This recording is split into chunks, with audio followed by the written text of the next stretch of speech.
everyone, and welcome to Encounter Roleplay Beyond the Mountains of Madness. We are back today with these fantastic people. Unfortunately, we do not have the lovely Renee or Crumpler64 with us today, as they both have had stuff come up.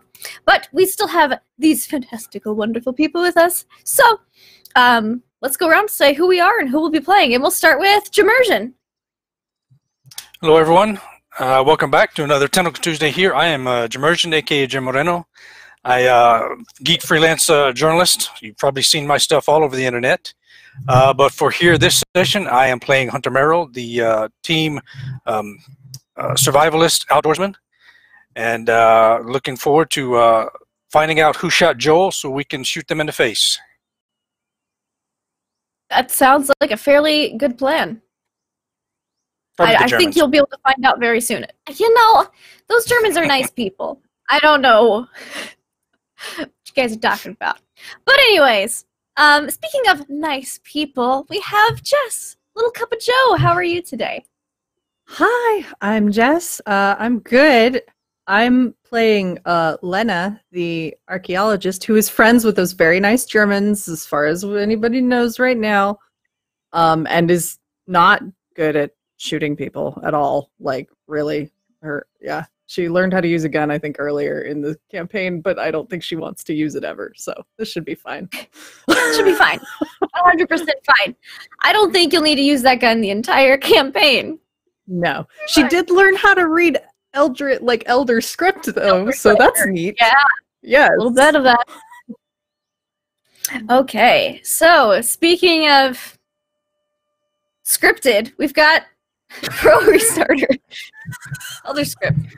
That's right, I practice my lines, I'm prepared to be English douchebag in my voice, and I'm ready to shoot people, smooch Cthulhu, and be here for everyone else. How's it going? But I will be playing Hayden Stewart, so super happy to be here, happy to play again. Yeah. Awesome. Speaking of everyone else, we have a Hollowtail. I'm everyone. And aside from that, however, I'm Hollowtail. I'm playing Sebastian Wintercroft, the psychiatrist of this very much not doomed at all expedition. And I'm looking forward to play. Awesome. It was you got a transition between snobby Englishman or everyone else. I figured we'd go with everyone else because, that's fair. Had that. So, anyways, of course, I am Lindy. I will be your keeper of arcane lore for this evening, as we have Tentacle Tuesday.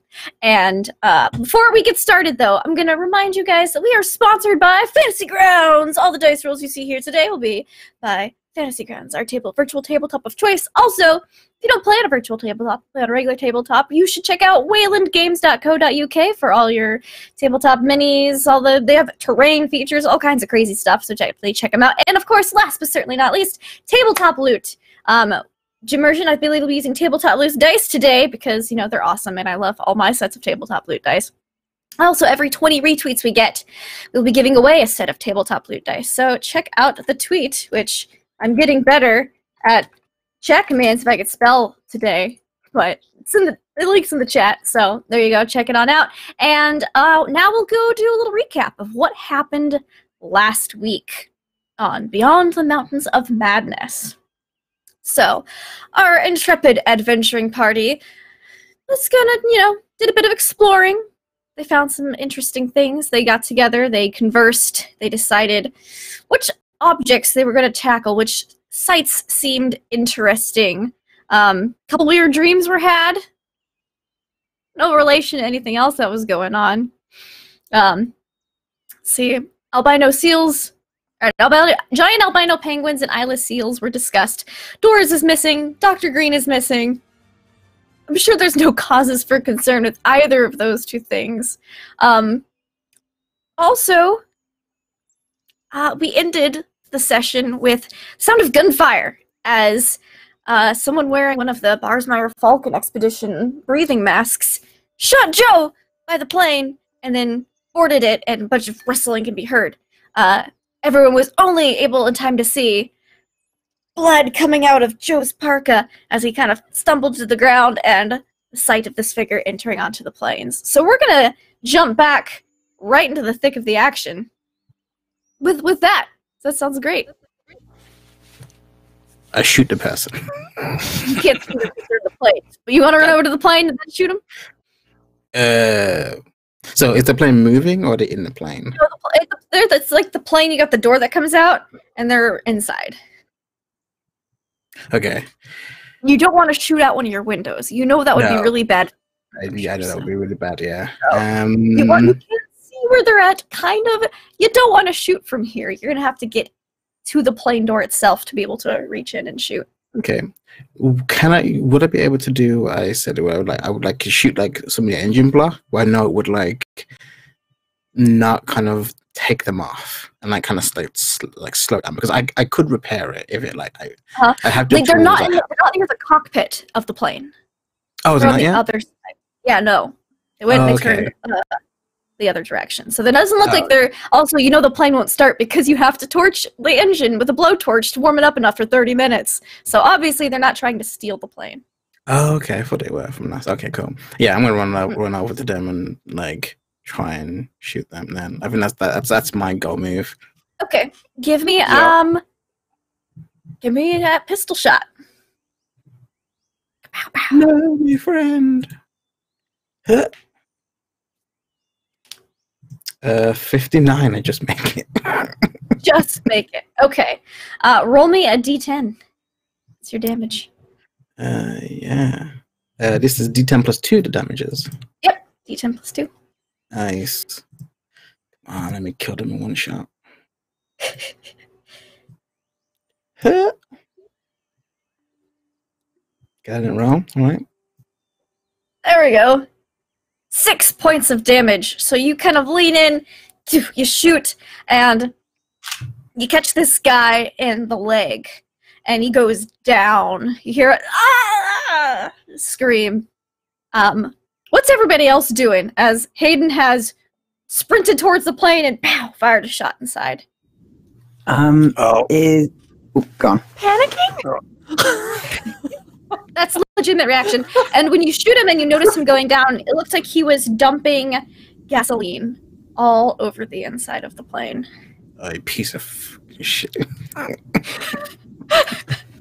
Yeah, so I think Hayden and Hunter probably jumped up and started running at the same time. We both have about the same speed. So while Hayden shot, Hunter veered around to try to flank him, whichever direction he was going to cut off, and a couple of seconds after the bullets hit him, Hunter tackles him. Okay, so if he's already on the ground, give me a fighting brawler strength check, just to see how much of a struggle this is, or if you just like get him down. I am using my Rainbow Pride Turbo tabletop loot dice today. So that's going to be 67. We'll do a strength check. Probably should have called that earlier. And that is, that's good. All right, so let's see how he's gonna have. So I was aiming to tackle him, but if he went down when the bullet hit him, then I'll just pound on him and you're able to pile on him. He had with the bullet in his leg. He's not as strong. He has a difficulty penalty. He had minus 20%, and you were able to.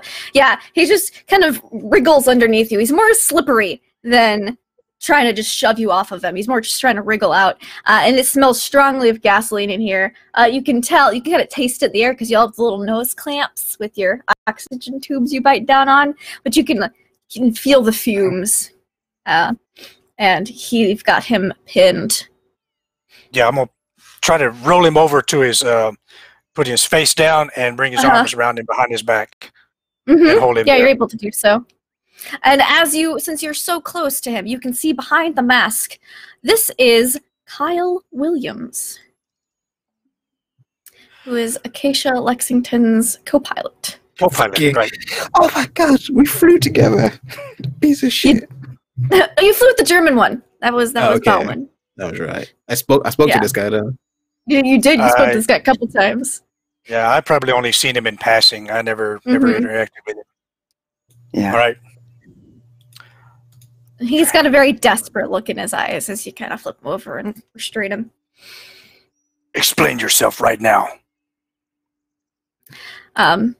Okay, so you're just like, explain yourself. What's Sebastian doing? I want to hear what he's about.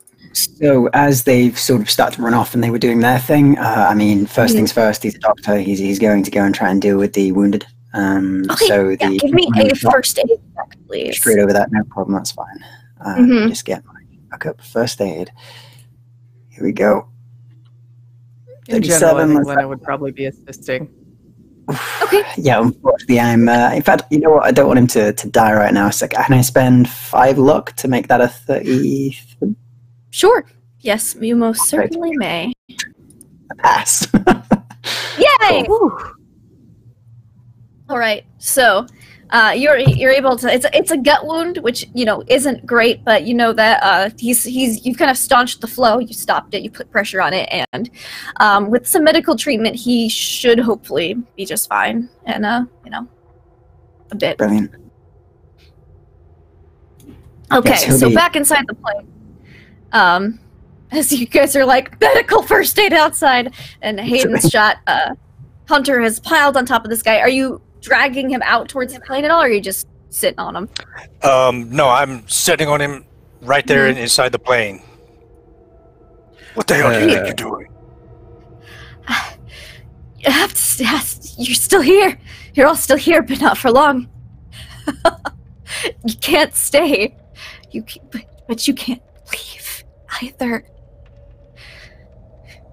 And you just hear it's a heavy breathing as he's got a bullet in his leg.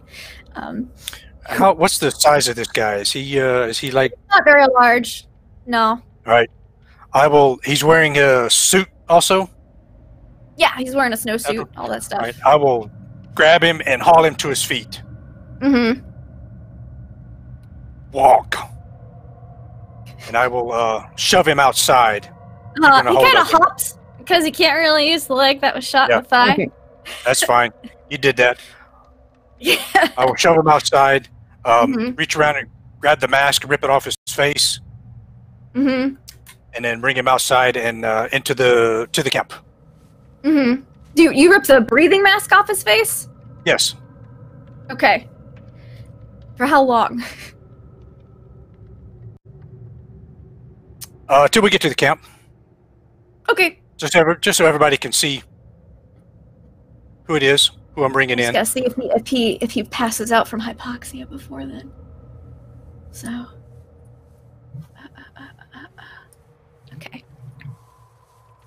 So. As Hunter's doing that, there's just all stuff in the plane, like oil and stuff, gasoline. Oh yeah, gasoline. Just yeah. kerosene. Okay. Do I have any water in the plane or anything like that we can I can use to wash it out, or any materials that I might have on hand? There's some grease rags for maintenance, but you think this is gonna take more than that? You're probably gonna have to shovel snow in here to kind of that's what I was planning to do, and then scrape it out and repeat the process a couple times. Yeah. I think while that's happening, I'm gonna shout for some people to help me with this, because the planes are live right now. Mm-hmm. Yeah. So, Hunter, you get him. He's starting to kind of sway from lack of oxygen. And almost passes out by the time you get to the camp. All right. Let's see. We moved everything over to a building, so. Move everything into one of the buildings. So, where's the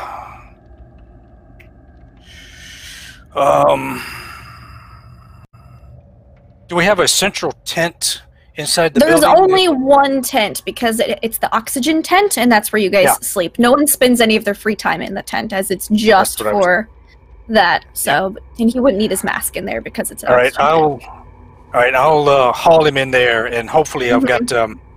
I will call for Lena because I see the doc is busy, and then who else is around? Is our mower instructor everyone is around? kind of coming out from where they were working on stuff or doing things. As it all happened very quickly, just 4 gunshots, and then see you dragging this guy across. Starkweather is approaching you, Hayden. He's like, "What blue blaze has happened here?"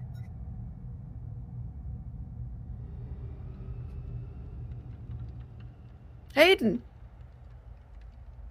Sorry. So, off there for a second. What does it look like? I don't know, you tell me. There is a man bleeding out on the ground. Another one I saw Mr. Morell bringing over to the tents. And is that gasoline?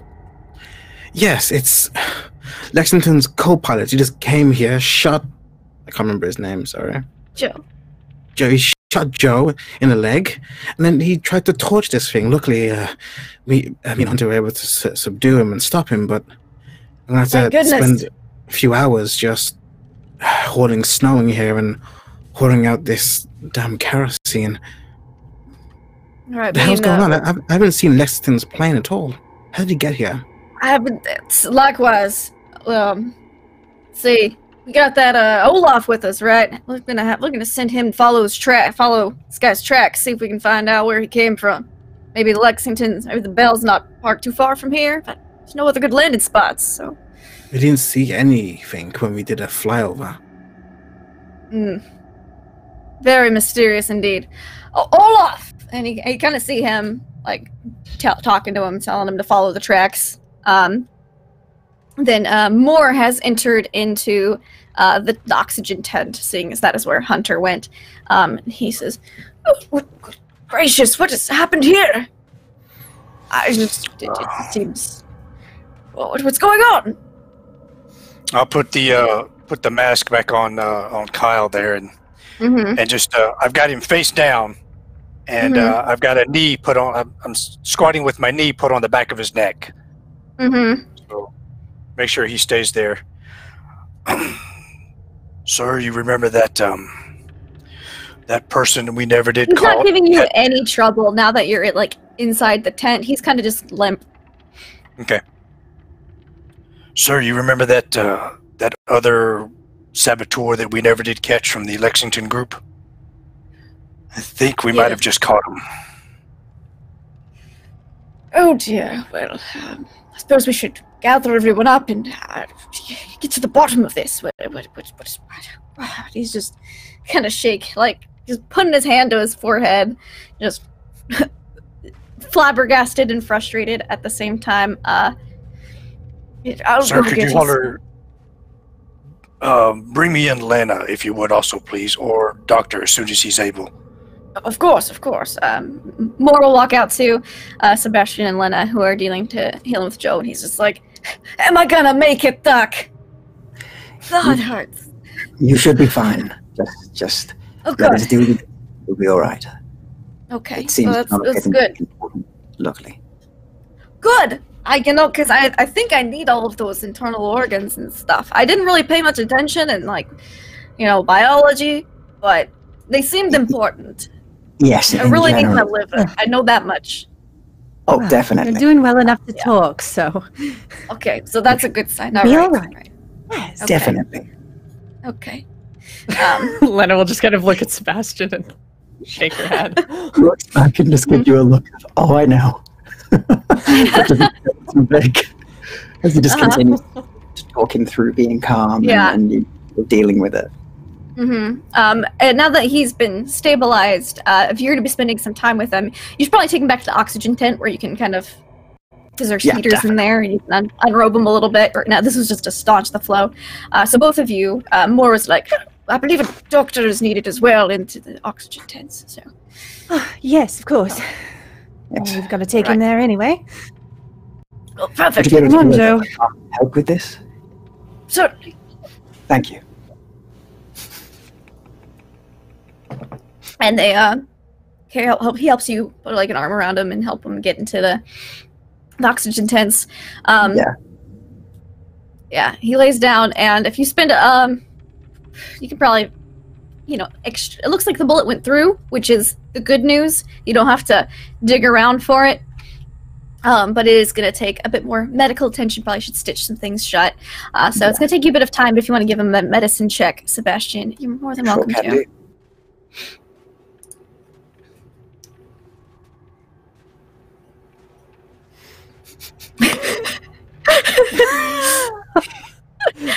you know? Do you have like a medicine bag or something that like helps you out? Or I something? mean, I've got like my surgery tools and medicine kit, but it doesn't help. Oh, no, It doesn't like help you be better at medicine. No, what am I like? Give you like an I extra feel like I can't, 20%. I can't just let this No. fail. So Can I think? How much luck can you sink into one roll? You have got a 30. shitload of advantages as well. All right, Crit. cool. Yeah, you do have, you have you know, a lot of. Can I crit? Can I declare that after? That's the I will- question. normally no, but you do have a lot of them. So yeah, sure. Yeah, Well, you could spend a crit here. Fair enough. In I'll which allow case, it. I will spend a crit. Okay. That is okay. Thank you. So you patch him up, lickety split. It looks, at first you think you're gonna botch it. You're like, you drop like the needle, you just gotten ready to stitch it, and you dropped it in the bullet hole, and you're like, oh, no. But you pull it out, you don't say anything about it, and you just stitch it up. Everything Got okay? real nervous for a moment there. Everything's fine. Just for a moment, I lost it. It's fine. It's fine. It would either come out of his leg or make it ways to his heart. Either way. He's fine. I fished it out. That's the important part. The good news. Grab that thread and- bleeding gloves. So, and you see that the Mr. Williams has a blood seeping down his pants leg as well, Lena, when you enter. Yeah, and I'm currently taking taking his suit off of him, so they can get better access to it. Mm-hmm. Yeah. In that, You take the that outer case- layer off. Yeah, take the outer layer off. how is that looking after I've sort of dealt with, of course, our friend over here? He's dealt with first of all. He's got a As soon bullet as in his leg. As soon as I see you two walk in, I've still got one hand on Kyle's chest, Mhm. make sure I hold him down, and Doc, and I will slap him where he got shot at. Got a bullet hole, got a bullet wound here, and Something. I'll hit it hard. I'm getting that impression. The surprising thing is you don't get a reaction. Is Right? he conscious? Absent He appears to be mostly somewhat conscious.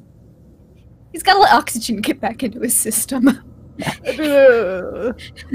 Let me see what I can do. Alright. So yeah. So I will move around and make sure I hold his arms across his chest while the doc works on his leg. Okay. Lena, are you gonna first aid stop the bleeding while Sebastian does the medicine Sure. check on Joe? Fast. Sure, I can first the aids. First the aids. You first the maids. Or, I could certainly try. Good, That was my good, first good aid wordplay. I got hard success. skill. Okay. So Sebastian. I don't do so hot. So I do not Lena is succeed. like trying to stop the blood flow, but the bullet's still in there. But you're able to, once you're done tending to Joe, pull it out and deal with that as well. Brilliant. Just blood everywhere, and everyone's like, ah. Yeah, he's sort of just his gloves are slightly. and He's looks just so out of asleep. sorts because he slapped the wound. Yeah, that's But that's not how you treat someone! Medically! Definitely not. No, I don't suggest the old wound slappage. the old wound slapping, if you will. Ah, yes, the old wound slappage. Just be glad I wasn't outside, Doc. I'd have just rubbed some dirt on it. Possibly not the best idea. Makes my job a hell of a lot more difficult, I must say. But it seems to be fine. Especially this dirt. You don't know what's in this dirt. Oh, God. Yeah, definitely not. He might become an eyeless seal or something. I don't know. I don't know what the precedent is on that, to be honest. Do not rub eldritch dirt into wounds. Mm-hmm. Or do. While you're tending to his wound, and he's not moving, but after a few minutes, when you're almost done, he kind of starts muttering to himself over and over again, not to worry, don't worry. She'll get him. It'll get all of them, don't worry. All right, Hunter went back to his pack and got his length of rope, and I'm roping him down to the bed. Okay, sure. While That's not hard while to he's do. talking. Yeah, like one of the cots. So hearing him speak this nonsense while the docs are working on him. What the hell is he talking about? Yeah. Lena's listening pretty closely to whatever he's babbling and trying to make sense of it if she can. Well, I'm unsure. Get them. There's been some people who have illusions. Perhaps it's just because of the blood loss or of course, the lack of oxygen they had, but it seems a bit ominous if I do. As you're kind of muttering that quietly to each other, he kind of looks directly at you. Don't you realize the danger? Don't any of you understand? No, explain it. Yes, please, tell us. Let us know more. None of this matters. It's too late. Why so? Well, Blake and the rest of them, they started it. We didn't understand. Everyone here, we make it worse. We're like germs. It's like an infection. It spreads from the outside in. No one can return. We've got to die. We all must give up our lives. It's the only way to save them. Keep us away. To save behind the wall. Who? Everyone. Who are you talking about? You don't understand. We need to die. Nobody here needs to die. That's... Could I make a check to see what sort of condition this individual's mind is at? You may most certainly make me a psychology roll.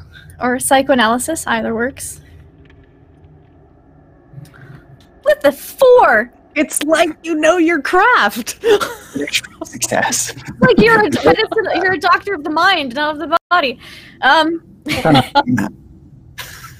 So, with an extreme success, this man is insane, but insane with purpose. He's not just spouting these out because of... You've seen cases where people are mad because they've seen things, or go mad because they've seen things. This seems to be the latter of the case. Okay. I tried to tell them all, the new ones. Did you write the letters? Yes. I thought that she'd listen. I thought you'd listen. No one does. The rest of them, it's just money, things, cargo. How much is a life worth? How much are they all worth? Plenty. They'd thank me if they knew. But they don't. No one listens. Well, perhaps if you'd taken a more direct approach in talking to someone, perhaps they would have listened better, but sending people threatening letters through their door is the signs of a madman. And it seems you've lost your mind. No. We should never have left the ice cap the last time. We should not have come back. We saw things, terrible things. They move. They live in the dark. He kind of looks around. They even speak. What things? What do they look like? Terrible things. You can't describe them until you've seen them. And I tried saying directly, no one listens to Danforth, no. But maybe they listen to Williams. So I became Williams. And they still didn't listen. We're all still here. But not for long. Don't worry. We're all going to die. And I think at that point, can I administer some sedative? Mm-hmm. Sure. And anyone who's hearing this, I'll allow you an idea check, too. Cool. Thank you. I've no ideas. Could I have been like outside listening in? Or... Yeah, you could have had like because Starkweather said he'd take it over, just the snow shovel and stuff. Because he's pretty mad about it and needs to get some of that anger out.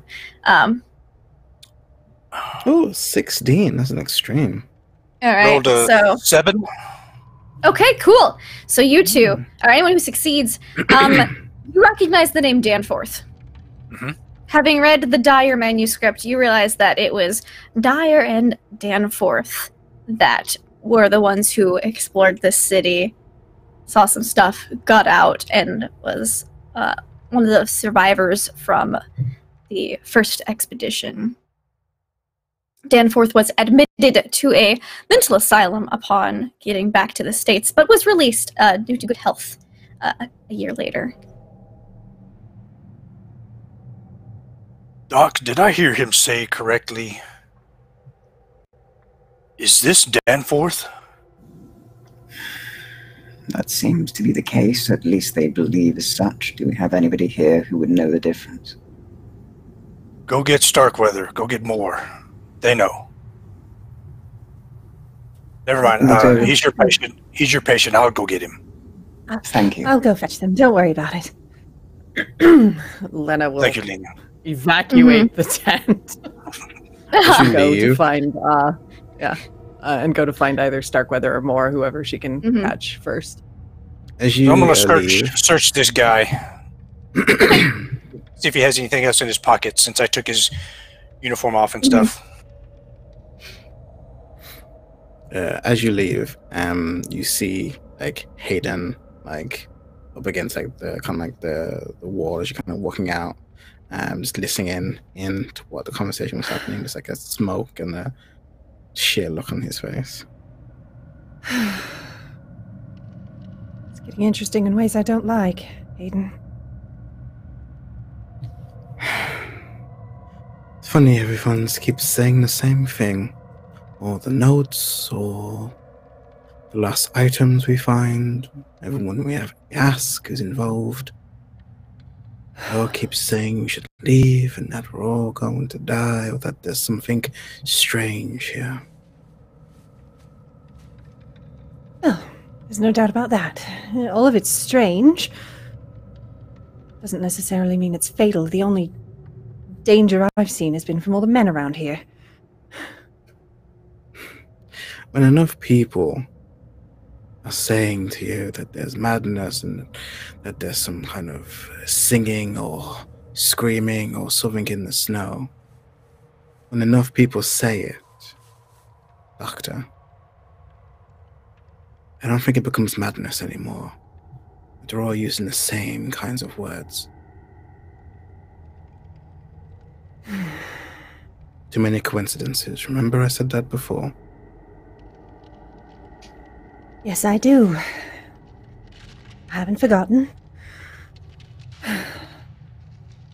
But there's something I still need to sort out here. I don't want to leave until then. What happened to your teacher? Yes. He ever died in the snow and crazy and killed everyone? How is that going to make you feel better? It's not, but it is closure.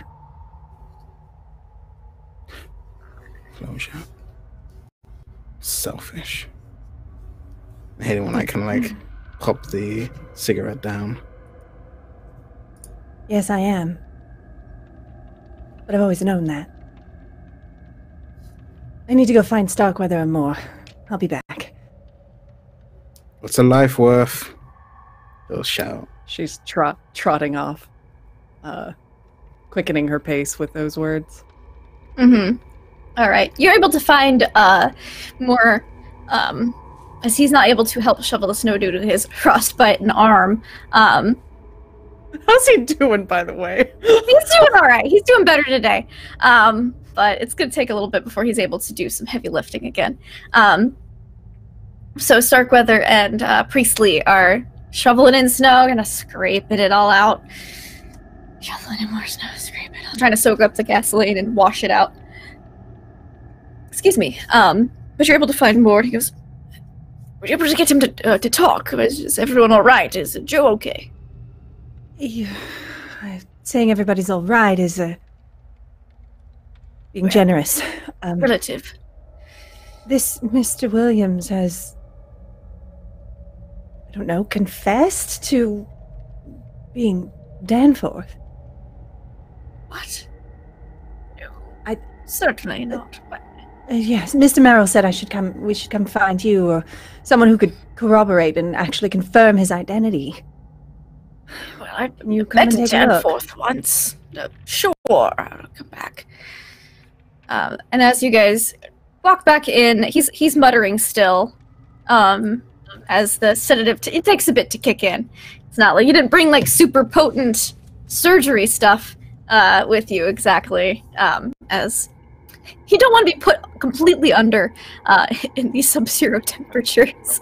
So just enough to kind of make him a little sleepy. But he kind of looks at you and he goes, you want to know what they look like? That's the problem. They're mocking you. They're mocking us. With their cold, flat eyes in the darkness. Time and space, they're not enough. They thought they were safe for millions of years. And this is when Lena and Moore would walk back in. They thought they were safe, but it was a lie. That tower is still there.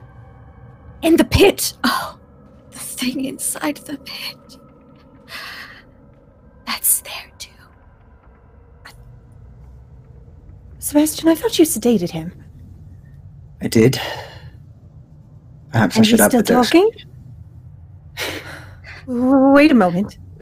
What is... You saw a tower, you said? The tower. The tower. The only one that matters. Yes, where is it? If you know, say something. Next to the pit. And his eyes go huge. He says, the pit.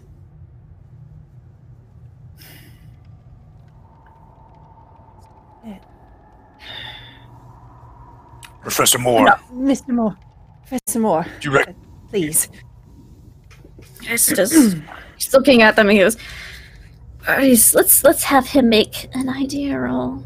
Da, da, da, da, da. You're a smart dude. Oh, we got a crit success. So, he stares at him for a long time, kind of just listening, and he goes, well, I suppose if he was clean-shaven and not nearly as gaunt and insane, this could be the Danforth I once met. It's just so different. Time does those things to people. And you were going through his coat pockets and stuff. So Yeah, I'll go through the coat that I took off of him and his personal clothing that he's wearing under. all right, so you are able to find on him he has a sketch pad that says Johann Myers on it.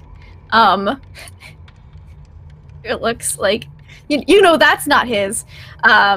He also has it looks like a diary on him. All right, I'll flip open a couple of pages on both. In the pocket. Some biscuit crumbs. So you flip over pages of both, and what's surprising is that most of Myers' sketch pad is in English, almost as if he didn't want a bunch of Germans reading it. And you see that there is a very rudimentary, what looks like the ciphers, the dot system, with words underneath them as if he was starting to translate. Okay, that's... What about the diary? Lena. Inside the diary, it's a bunch of mad ramblings, all jumbled up. But as you flip through, you're able to recognize, I don't know if you'd recognize, but several references to books are mentioned. Mentions of spells and some diagrams. One says nightmares, and with the quotes to show them why, just written across 3 pages. And then you see mentions of the names of the 2 gentlemen who went mad in Lexington, who had acute snow craze in Lexington's camp. And why didn't it work? Why didn't it work? They needed to see. They needed to see. Written repeatedly. I'll pull Lena and the doctor over, and Professor Moore, away from Kyle there. Yeah, and he's but by now the sedatives are really kicking in, and he's having a hard time keeping his eyes open. Good.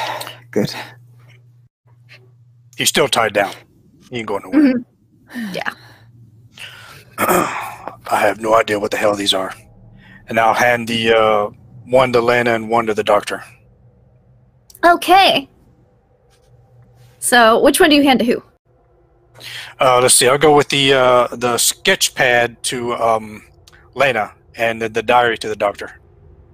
All right. You think, Lena, if you spend a few hours studying this, you could get plus 5% more in Elder Cipher. Neat. I'm gonna read it. Okay. The doctor is gonna look at us and be like, "This is full of works of a disturbed amateur occultist." Just talks of this nightmare spell. Preposterous. Nightmare spell. Interesting. What? Exactly. Oh, don't worry about it. Sure, it's fine. I'm happy to read this in more detail and make sense of it. Yes, well, I'm going to spend a few hours with this and see if I can sort out what's going on in here. That makes sense. I will spend a while with this nightmare spell. Get on that. I'll watch this guy. Very well. Okay. He conks out after a bit. Lena, you get to studying it. If you study it for about 3 hours, you get plus 5% to your Elder Cipher skill. Neat. So, yeah. Could I, what? Nice. While they're doing that, could I have spoke to Starkweather? Yeah. Starkweather's angrily shoveling snow into the plane. It's gonna be. Don't you think it's enough? Starkweather. Actually, what's his first name again? James. James. Do you think it's enough, James? You should just leave. Head back. You got your We pictures. seem to have caught the perpetrator. Shoves a bunch of snow inside. Did anyone ask him about what happened to the bell before he got knocked out? I don't think so. Alright, well, figures. Just shove more snow inside. We'll be leaving soon. We only have oxygen enough for a few more days anyhow. You still want to stay here after everything that's going on? Well, the only thing that's gone on is apparently the ramblings of this insane fellow Lexington brought with her. And how many people have you said that since we've started? Well, it seems that the madman don't fall far from the tree. But I trust everyone that's here. Do you? Because I don't. That's been proven time and again.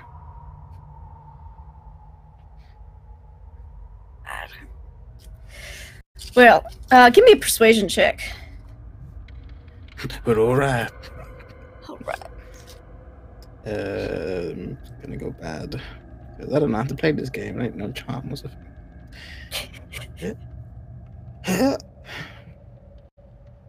Yeah, no, I fail.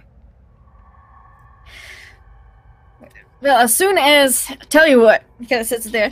We've got enough discoveries to make the folks back home go crazy. How about, as soon as Miss Lois says that the weather clears up, we'll head right back out through that pass. Alright, I have no reason to doubt that. All right. That's it. No reason at all. It's fine. Suddenly Lois dies. She can never tell the weather. Lois isn't gonna die. She's not here. I don't kill people when they're not here. Unless we gotta die. Who's gonna die next week? Come on. So that's true. there you go. Well, that's fine. I'm tired of this. All right, as soon as the weather clears up, he kind of puts a hand on your shoulder. Till then, I'm gonna clean out your plane. And he just shovels in more snow, and you see Priestley's like scraping it out. They seem to be making decent progress on soaking up the gasoline. It's gonna take longer on the upholstery, but they've almost got it off the pools of it off, which is what the main concern was. I'm gonna go in there. I'm gonna go in the bag that's kind of hanging up, kind of fastened to like the inner wall. Grab up my binoculars. Go out and kind of like stand up, someone like on the outside, or like lean on top of the plane. Yeah. I'm just gonna look out and see if I can see anything. Give me a spot hidden.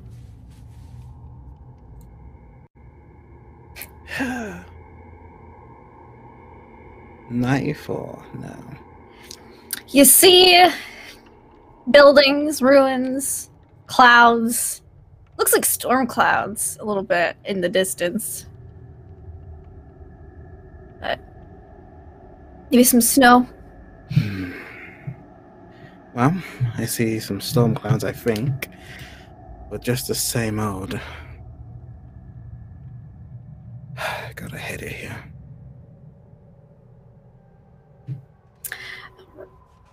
And that's it. I just kind of like. Okay, just kind of like, weather, please clear up so I can fly away. Basically. The weather in the valley seems pretty alright, though, to your pilot's eye. The valley seems good. Just the pass, just awful. I'm just taking it all in because I need to leave these fools. Excellent. So, back inside, Lena, you finished your reading. It's been a few hours by the point everything gets kind of cleaned up and handled. Joey's up and at him for dinner, but he's not cleared to do any heavy lifting for a while, until at least the stitches can be taken out, because you don't want him to pop the stitches, being a gut wound and all. So, yeah, that'd be bad. So, yeah. You guys are able to meet up for dinner, and Oleg comes back, or Olaf. I don't know why I said Oleg. This is the blacksmith from my Ravenloft. My Curse of Strahd campaign 2 years ago. Why did I say Oleg? Olaf comes back.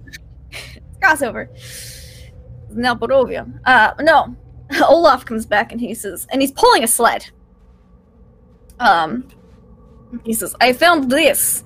Believe he came on foot.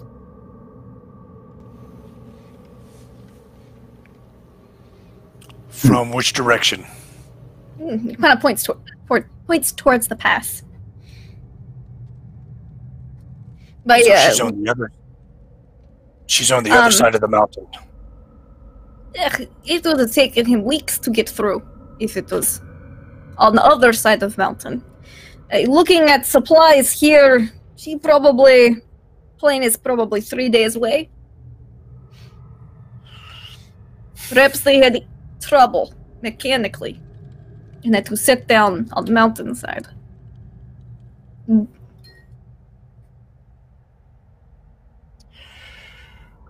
As much as I hate to say it, we probably need to go find out. If radio's what's begun to work again. He kind of turns one on.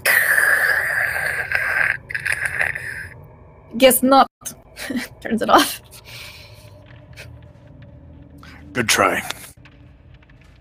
You don't have enough oxygen to go find out by the time, because if he's 3 days away, based on how much the breeding rations he has, so you guys probably just have to do some scouting on the way back through the path.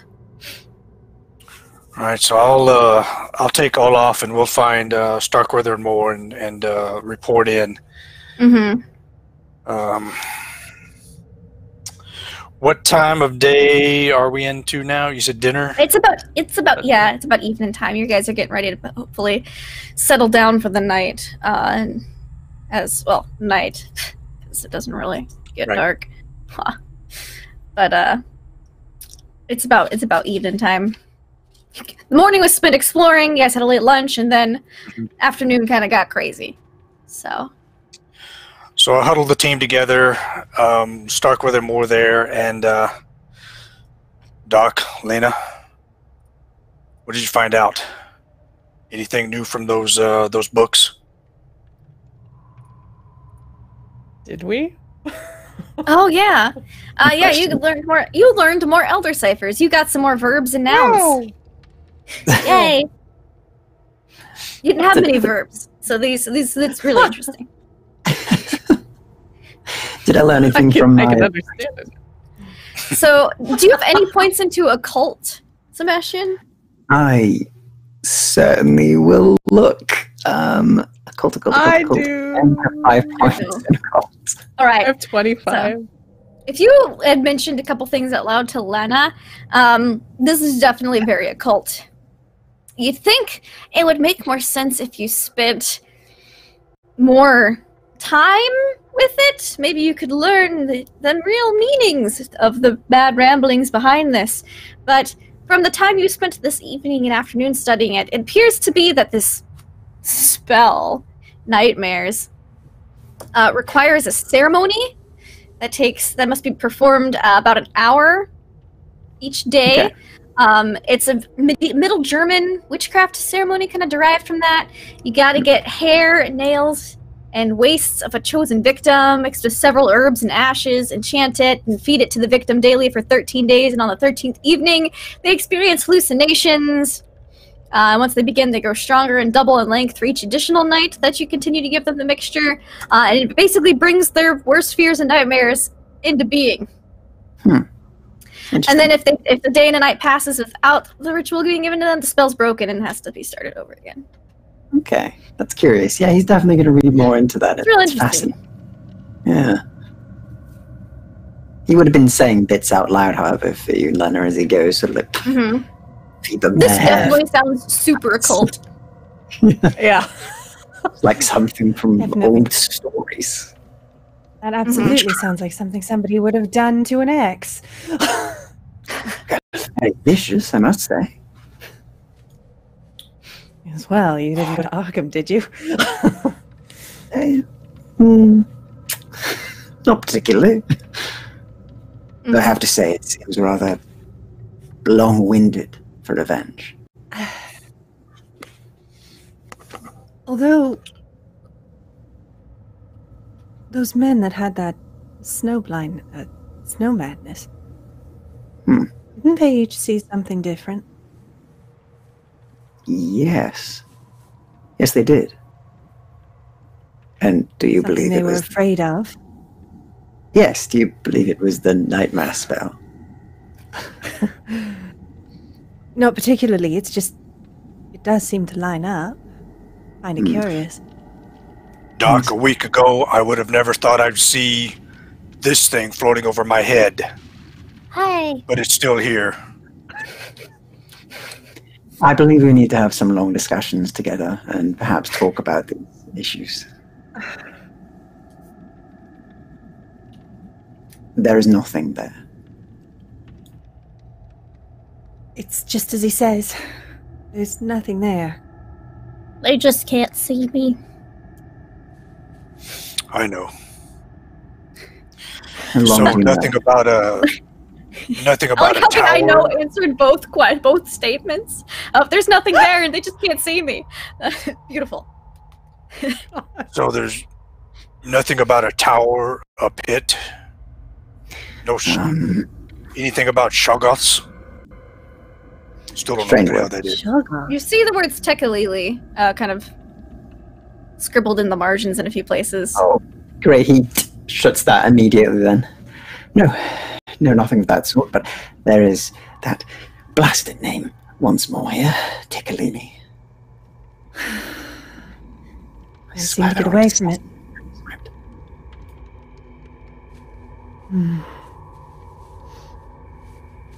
There's a lot of different pieces that we each have that we should really try to put together. Yes. Though my fear is more that when we put them together, they will make no sense and be the ramblings of a madman. or that they will make sense. That I I fear. don't know what you're more afraid of.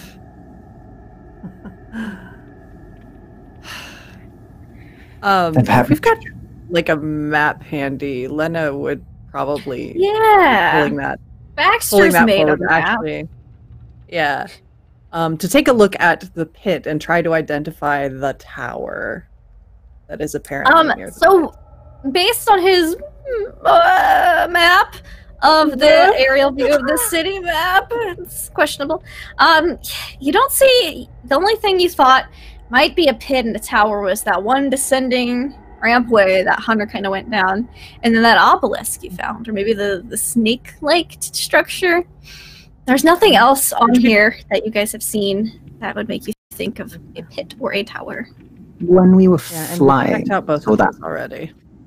Yeah, we saw those honeycomb things. Mm-hmm. And there was one in particular that they mentioned had something strange under the snow, sort of peeking out slightly. There's just kind of a color, like bluish. Yeah. So I guess I'd mentioned to you, Lena, as well. There's talk of towers and pits. Do you remember those structures, the honeycomb ones? Yes. Do you think maybe Those don't bear that's- any resemblance to any sort of historical structure. That was the thing that was odd. Indeed. I wonder if that's related to the pit. I don't know. Or maybe it's a Worth reference to considering. the Colosseum-esque structure. Pits are a Fighting. hole in the ground. Towers are a spike that goes up, basically. Indeed. So as long as we find something that goes down and something that goes up together, that's potentially a start. We've already Maybe. investigated a few of these things, though. Yes, we have. It's all a bit confusing, is it not? Let me just ask a question real quick. You say that this is ravings of a madman. This is all just crazy talk. Yet you want to go and investigate to what? Well, the thing about crazy talk is there's always a grain of truth. Ask Exactly. again, why? Follow that along. What would we get out of it? Who knows? We follow the breadcrumbs and find out. Answers, whether we want them or Morbid. not. There's no question here that I want to answer. Perhaps. There is at least one that I want to answer. Why Now, did you ask him? He was with the group.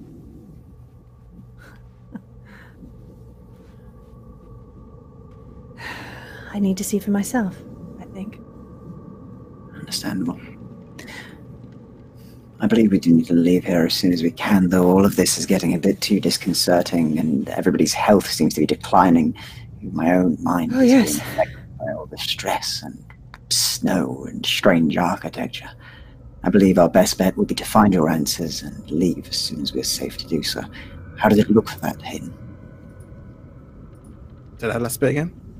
How does it look for that? Leaving, that is. Starkweather wants to leave once the weather clears up. I could probably fly in this. I've flown in worse. Very well.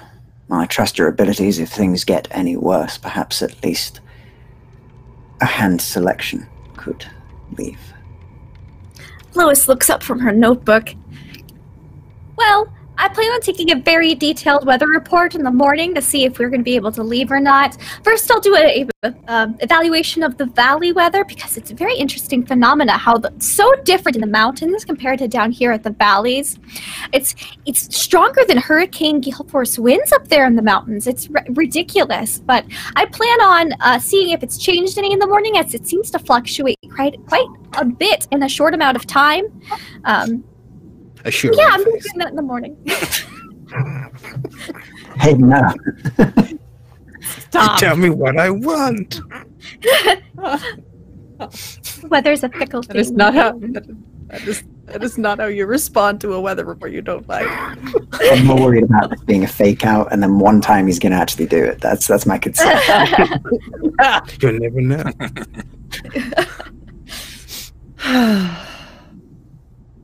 Very well. That does not sound great. It seems we're stuck here for at least another day or more. Yes.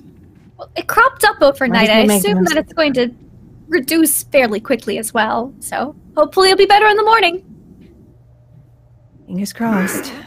Could get worse, isn't it, Lindy? It's gonna get fucking worse. It'll be fine. So, So, puzzle pieces. Are we sure he is fastened down? We don't want him waking up at night and taking out our oxygen or... Oh, he's down. ways. He ain't going nowhere. Alright. I think Hayden, like, takes out his gun, like, kind of cocks it, checks it, takes out the bullets and whatnot, puts it back in. Mm-hmm. By the way, Hayden, it was a damn good shot. Thank you. Who knew my time in East London gang would pay off X years later? How's Joe doing? He's asleep. He's resting up. He's taking that advice to heart and resting up. But he seems to be okay. You don't see any signs of infection starting to set in or anything. So, as long as he's infection free for the first few days, you think he'll be just fine. Let's use Cthulhu now. He'll be alright. Yeah, he's Cthulhu now. It's fine. No, in fact, no ancient viruses or anything in this dirt and snow and ice. Oh, definitely not. So as we break up for rest, I want to pull Lena aside there and can you read whatever this place is now? You said it sounded something like a language. If you're referring to that dot script, yes, I can read a little of it. Well, there are a lot of Whatever. dots around here. I mean, Baxter and I found a whole building full of those dots. Think that might help? Did you? You know, it might. Where did you find all this? Can you point it out on the map? I'll point to the one that Baxter and Olaf and I went to. The first one, 28, 27. I don't have the map in front of me now. Okay. On a different computer. All right. It was the schoolhouse or something on the map. Yeah, you guys can check that out in the morning. Okay. Yeah, she'll make a note of that on the map to go take a look at that. Instead of having we to can make that the first stop in the morning. Yeah, instead of having to go off and maybe search another building, let's research what we know with You the do more... all still have the rubbings that Baxter took that no one's looked at the rest of yet still too. Okay. Yeah, if and he's taken all of that, I'll take that stuff to study. and did the doc bring those pages we found in that tent with us? That all the dots pages? Yep. We've got those also, I think. Okay. Yeah, she will take whatever pages have been amassed. I don't actually remember if there was any writing on all the stuff that we saw at the arcade. It was pretty much just all the reliefs, right? Just picture reliefs, yeah. And same thing with the rubbings that Baxter took, but these were different ones than the ones that you saw. All right. Well, I know the Eldritch Cipher, and I have like a whole 1 point in Cthulhu Mythos, so Yeah. I'm gonna study. Okay. And you've got I'm trying to Lois figure and this out. both of y'all's brains, so yeah, y'all can figure something out. We're smart. All right. If you want to make me an intelligence or archaeology check on these rubbings, I can tell you what you glean from them. All right. See, archaeology. Why can't I ever read my character sheet? Like, where's the thing that I can do? I don't know. Archaeology. I or mean, that's intelligence? definitely that's an immense success either way. Yeah, a 6. Sure. Yeah. No, that's Nice. that's an extreme. If you've, because I know you have a very high archaeology score. Yeah. So, all right. Int is 80, archaeology is 71, so either way, it's real good. Yeah. So, you see that one of them, one of the pictures, rubbings depicts what you would assume is a burial ritual, based on what you've already seen as a hole in the ground with a dead elder thing in it, and then a 5-sided mound with a star placed on top of it. Is what is depicted in this funeral ritual. So you would assume that those are graves. This kind of confirms that for you, as you kind of had that theory already. You see that the another one depicts what looks almost like farming. And they're creating both plants, matter, and animals. It seems that they're forming life forms as food and slaves. And you see some of these things running away and changing into other types of animals that you can kind of recognize, like fish and squirrels and like that kind of thing, from the pens where all the other life forms are kept. You see most of the slaves that they kept were kind of shapeless beings, very strong as they're depicted lifting huge boulders, and a few of them are lifting a mountain and carrying it across. They're about twice the size of the elder things. You see them absorbing and creating organs. You see them so you got a really good roll in that. You can see that they are controlled by hypnosis, maybe some kind of psychic energy. And that they're reproduced by fission. That's a fun one. I have to throw that out there. And then you see that this the pictures of the city being founded, and you see it. That is the first. You see kind of on the map of the Earth. The Earth looks very different, but you recognize certain structures. This is the first city founded, and you see that a lot of the other cities that followed are built underwater. And a few are almost as large as this one. Then you see one of a big war, but in outer space, which is ridiculous. They're fighting huge, crazy protoplasmic type things. Really weird looking. And they look like they're going to win the war as they get push all of the elder things underwater.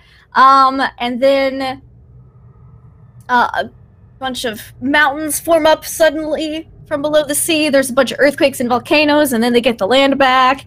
And then you see the city here expanding and everything kicked out. You see that there's more land cities on other continents, more closely to how you recognize them today, including one of the most recent cities, like the last one you kind of see in their history, is on the Tierra del Fuego, which you find interesting. Mm-hmm. You see that after this period of turbulence, they had suffered a lot. Like, you see that the losses were really great and depicted, and that they had lost some of their technologies, and then they no longer trusted the slaves that they kept, which had apparently grown intelligent. And then they uprose, and then they had to squelch the uprising. And then, let's see what else. Yeah, and then the weather started to change. You see things kind of shifting, and they had to abandon certain cities to stay in ideal, and then more volcanoes, and then You see this as being lush city in the subtropics, and then you see primates, early primates depicted in some of the later carvings. And then you see that a meteor landed and destroyed a Elder Thing city just off the coast, leaving one other land city on Tierra del Fuego, and this one after the catastrophe. Not the catastrophe, that's the wrong way to pronounce that word entirely. It's a catastrophic event. And then, so, like, most of them went underwater, but these two cities thrived for a while, and then it got a little colder, and you see that the surface world was gradually abandoned as a lot of them went underwater. And then you see, and you see like people moving, like loading up like animals with belongings and stuff, which would kind of explain why most of the residences you've seen have been empty.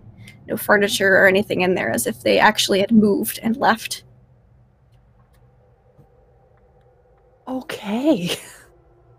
So that's a lot. Yeah. Yeah. That's the super abridged. You didn't get a nat 1 on it, or a crit success on it, but you got close version. Neat. Okay.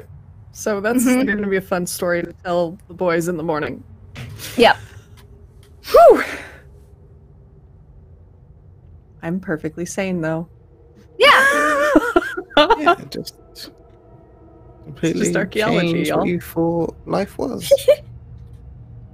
It's just archaeology. Science is knowing that Yeah. sometimes you might be wrong.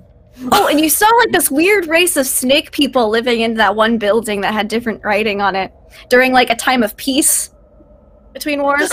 Yeah. Nice. So that makes a little bit more Okay. sense. Yeah. Neat.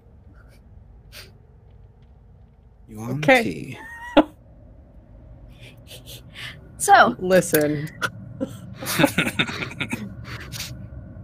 I imagine The that Lena would multiverse. kind of fall asleep during some of the lighter notes, and as it's pretty late. Everyone has lovely, pleasant dreams that night. And by lovely, pleasant dreams, I mean we're gonna go into each of you guys real quick. So, let's start with Pro. No, why? No. Okay. So you're dreaming that you're flying. Weather's great. It's beautiful. You're flying over the city, in fact. And you see a dark, swirling maelstrom. And you want to fly in it. You want to fly in it so bad. But it looks real dangerous. Like, this is massive. Bigger than some hurricanes that you've seen. And You had me at it is Maelstrom. dark, roiling clouds that all move almost as if they're alive. Very quick, faster than your normal thing. And you fly into it. And as you do, you feel elated for a moment. And then you realize you're not in control of the plane anymore. What? You're just along for the ride. And you swirl around faster and faster and faster until you feel the plane start to break apart underneath you. As you're going clockwise, clockwise, clockwise. Then everything stops. And you see that the plane is almost stripped apart. You see bolts and screws straining to keep together. You're holding onto your seat as it's the only thing you have to hold on to. But you feel yourself starting to kind of pull apart just from the torque. And then it stops and starts to spin the other direction equally as fast. Your head flashes back, hit the back of the chair, and the plane starts to crunch together, and it's getting more and more compacted like a tin can. And Screaming. you look outside and you don't see as much as you feel a presence out there controlling the storm. And right as your plane gets crunched like a tin can, that's when you wake up.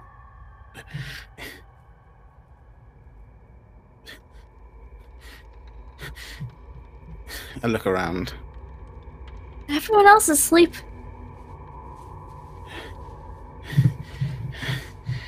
I'm like, pat myself. I get my gun. Yeah, you're not stretched out and you're not a crumpled up tin can.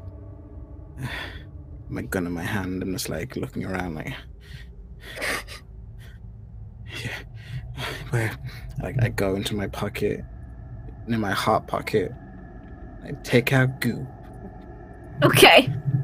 my friend, the only truth. Why? He yawns. He was sleeping. I just had the most weirdest dream. Did you have a nightmare? I love and hate this voice. You're adorable for the saying. I love this tiny creature. Yeah, I did. I was crushed to death in my plane. Oh, well, you're not squished to death now. Everything's gonna be okay. You can hug it close to me. Okay. Why can't everyone just realize we need to go? We need to leave. I'm sure you'll leave soon. Are you anyone I can trust, Eku? I trust you too. I'm looking over everyone. My eyes kind of stay on the guy. The type of guy just staring at him.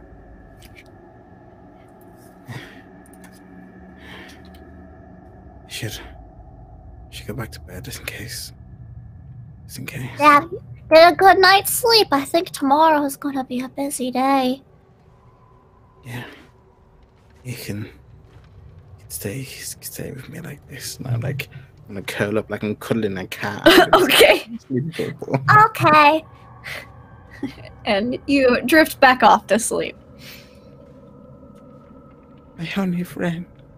Your only friend. All right. So next off, we're gonna go to Sebastian. Sebastian, you wake up in your dream, and you're at home. Oh God! All right, no problem. You see, the curtains are closed, but the lace, so you can you see the light kind of streaming through them. It appears to be morning. You hear sounds in the kitchen below. Yeah, he'll wake and sort of rub his eyes and get out of bed and sort of let out a sigh as he sort of sits on the side of his bed for a moment. And then we'll get dressed and we'll head down. Right, yeah, you head down and you see your wife cooking breakfast. Oh, okay. He'll stare. He'll just stop and stare for a moment. Good morning. Oh, good morning, dear. I'm glad you're awake. I didn't want to wake you. I didn't wake you with the pots and pans, did I? No, not at all, Emily. So what's for breakfast? He says, and we'll walk well, I'm making some eggs, and I'm making, of course, some sausage. I was planning on making some roasted potatoes as well, which is why I have the pot out. Oh, how would you like your eggs this morning? Sunny side up, if that's all right. I'm feeling adventurous. Is everything all right? Are you feeling well? Oh, I feel great. I've never felt better. Good, he says, and we'll go over and kind of embrace her. Mm-hmm. Yeah, she feels exactly like you remember. Just warm, comforting feeling kind of washes over you. Yeah, he kind of sort of savors that for a moment and then lets go and sort of takes a deep breath to keep himself from essentially letting out any tears, and we'll sit down. So, strangest dreams, sorry. Thank you. I can't wait for breakfast now. Be as delightful as ever. She'll pour you a cup of tea and set it on the table. Breakfast will be done in just a moment. Yeah, I've never felt better. I'm so glad we moved. The weather here is so much better. Moved? Yes. He kind of looks a little confused and looks around. And remind me, my brain is a bit fuzzy this morning.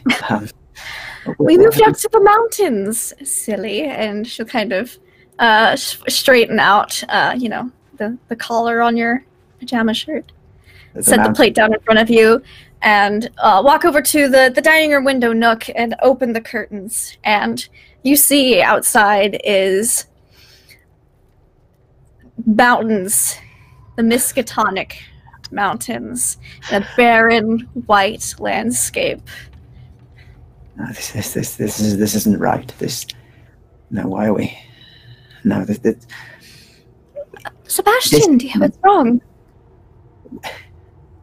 We didn't. How could we have moved here? This is.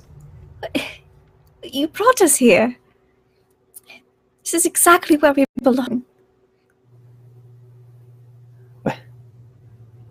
No, that isn't right. That can't be. We're meant to be in New York, not here. New York, we left there ages ago. For my health, remember?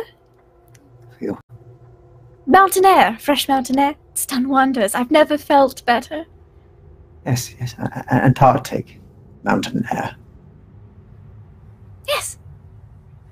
He'll kind of catch his breath for a moment, and we'll go and look outside.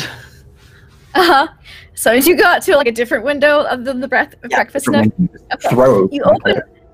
throw open the curtains. You like walk into the living room. You throw open the curtains as they face a different direction. Maybe it's just this view, and you throw open those curtains, and you see a valley in the distance, and the rest of the Miskatonic Mountains before they turn to a range that makes the Miskatonic Mountains look like foothills. And in the center is a tower, and as you look at this tower, you see a slight pulsing blue light, and then it flashes white, and that's when you wake up. Yeah, he'll wake up with a start, and will genuinely just like let out a little and he wakes up and just hold his chest and catch his breath and be shivering quite openly. Mm-hmm. Hayden is passed out. He doesn't hear this at all. He looks like he's a little coupled up. Yeah. I'm glad one of us can sleep so soundly. Mm-hmm. This would be great. Yeah, he'll catch his breath for a while. After that, he's shook. Shooketh. Shooketh. All right. So as you kind of lay there in your cot, just catching your breath, we're gonna pop into Hunter's dreams. Everybody, you get a dream, and you get a dream, and everybody gets a dream. So bring it. All right, Hunter, you are. You're going. You're climbing right now. You've got your pythons in. You've got your snowshoes are kind of strapped to your back. So when you get to the top, you're climbing some snowy cliffs. It reminds you a lot of the time you went to the Himalayas. But it's even colder here. You've got an oxygen tank strapped to your back. You've got the wind's whipping. You feel thrilled. You feel alive. This is exploring. This is adventure. You look over, and you get to one of the cliff ledges, and there is a nest with a giant albino seals with a little tunnel going off, like you've seen before. But that's not what you came here for. So you keep descending. You're climbing downwards, down this series of cliffs, and you get to a large edge, and you look up, and the weather seems to have taken a turn as there's swirling, roiling black clouds kind of going clockwise around you, but it doesn't look like rain or snow. Just maybe it's just some weird weather phenomena. And in front of you is a large ledge, and you don't see anything else except for maybe in the very far distance, the other side. This is either a canyon or a pit of some type.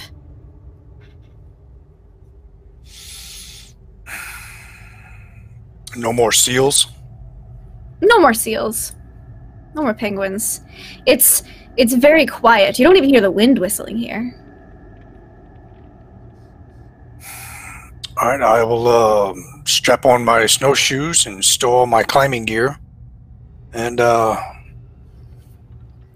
start making my way across. It feels like I know where I'm going, or you've kind of been exploring, so you're looking for the unknown, okay. And you don't know what's in that crevasse.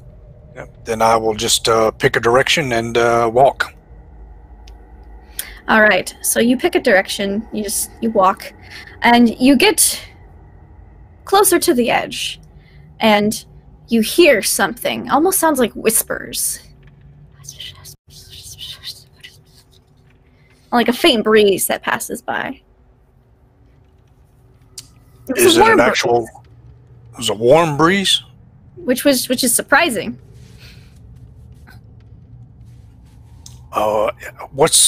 Is the sun out in the sky, or is it just the clouds? Just the clouds that you can see.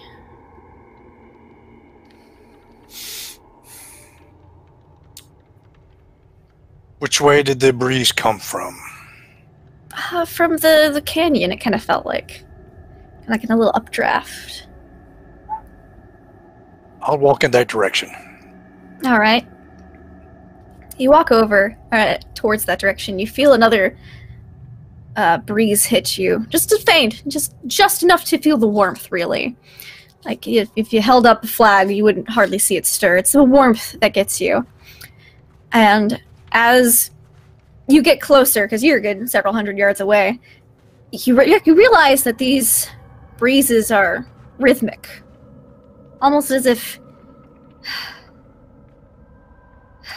exhales, someone taking breaths, but much larger. How could that be? So you get closer to the edge, and you hear the slight whisper every time you feel this warmth kind of go over you, this rhythmic warmth, and you finally are just a few feet away from the edge. Oh, stop and try to make out the whispers the next time they come by. All right. Take my headgear off and just kind of see if I can listen very hard. Give me a listen check.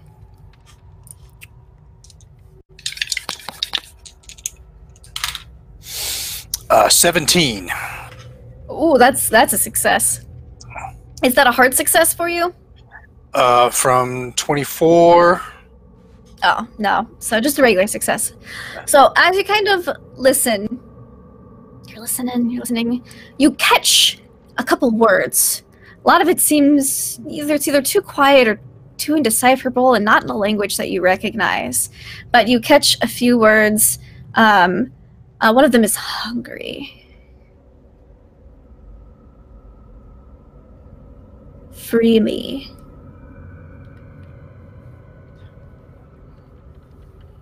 I'll walk another couple of steps towards the ledge. Hello? And as you say hello, you feel a larger... This one you can actually feel the slight breeze and a larger burst of heat kind of cross your face. I'll yell it. Hello? Do you look down? Yeah, I'll take to the edge and... You yell, hello, and look over into the edge. You can't see the bottom of this canyon? Pit? Whatever it is. But all along the sides are dark tendrils, almost as if made out of smoke. And as you look over, the pit looks back as thousands of eyes, one of them too big. Nothing should be that large in this pit. And a large gust of that hot air hits you, and you lose your balance, and you start to fall. And with that falling sensation, you much like in regular dreams, as soon as you start to feel like you're falling, that's when you wake up. All right, so yeah, I would have. I will roll completely out of the cot, probably flipping the cot, and go prone with my knife in my hand. Sebastian, you hear a cot flip as you're as you just manage to catch your breath. Yeah, he immediately loses his breath again. So he goes, looks around for what's going on. Hunter's on the floor with a knife. Hunter, what's going on? And I feel like my hand is trying to reach out to stop a fall. Mm-hmm. What in the world is happening, Hunter?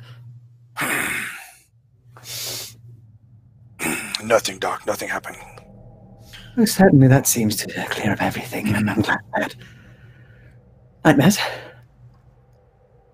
And Apologize now that you're for, awake, you remember looking into the pit, but you don't remember what you saw before you fell. No matter how hard you try, you remember it was unsettling, but you can't exactly pull up to mind what that picture was. I'll ride my cot back and put my knife back under my pillow and Nightmares, perhaps, Hunter. I look around. Is that thing still floating around? Yeah, it's got little Z's coming off of it as if it's asleep. Yeah. I can empathize with that. I was woke Alright, by so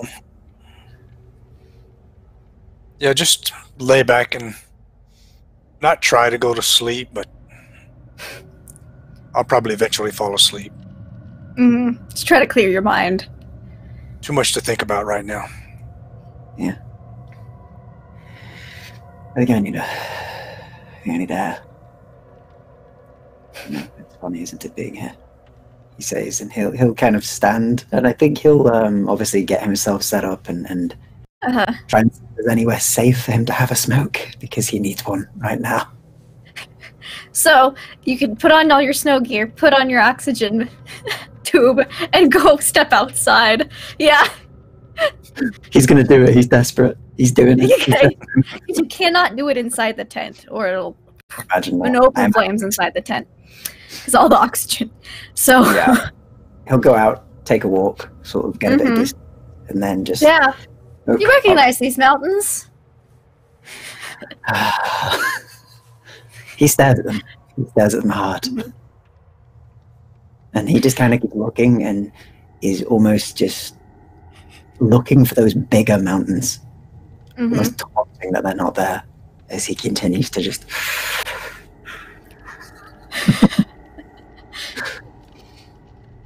All right, and Lena. Yep. Yeah, I keep looking at you, and you're like every time. It's fine. So it's fine. I saved you for last. So, Of course. So you've been having dreams. I figured everybody else should get some too. So you're sleeping, and you're inside. Probably face, like mashed on the books. Yeah, face down, just on the books. Trying not to drool. As you know, I can't mess up this text, but anyways, you're inside a building, a very arched building. No windows, but there's a couple of like oil lamps on the wall. See some flickering flames in sconces.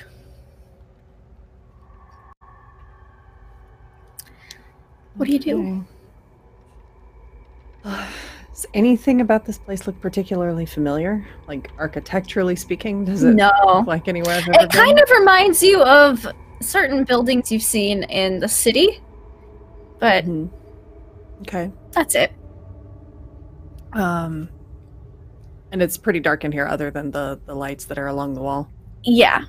You can see there's some archways that lead off from this room. Okay. Other hallways. Yeah, she'll kind of go in a direction that just sort of feels like it may lead somewhere. Not really having a sense of direction in this place. She'll just sort of go in the first direction that she seems to see that actually continues to lead onward. Yeah, so you go down a hallway. Around. And the walls are filled with murals, but you can't quite make them out. They kind of shift in front of your eyes. And you come into a room that's filled with crystals. The ceiling's made of crystal. The walls are made of crystal. There's crystal formations on the floor in certain areas. And sitting inside is Professor Lake. I think for a few moments she's really fully distracted by the sight of the crystals and almost doesn't even notice the professor there. She's you can almost hear a high-pitched hum coming from them. And they glow. This room is completely illuminated from the light of these crystals. Oh my goodness. What is this place? Oh, Lena, darling, you're awake. Professor! Yes. Where is this? This is the tower. I'm so glad you made it. Is it? Yes. I was looking all over on the map. I couldn't find it anywhere. Where is it exactly? It's not going to be on any maps. No one can know where the tower is. Oh. All right. Well, here I am. I'm so glad. It's been so long since I've seen you. He kind of puts his hand on the side of your face. She's kind of still a little curious and distracted by the crystals, and it's very, very bright in here, so she sort of has to look away from around and finds his face. How's he look? He looks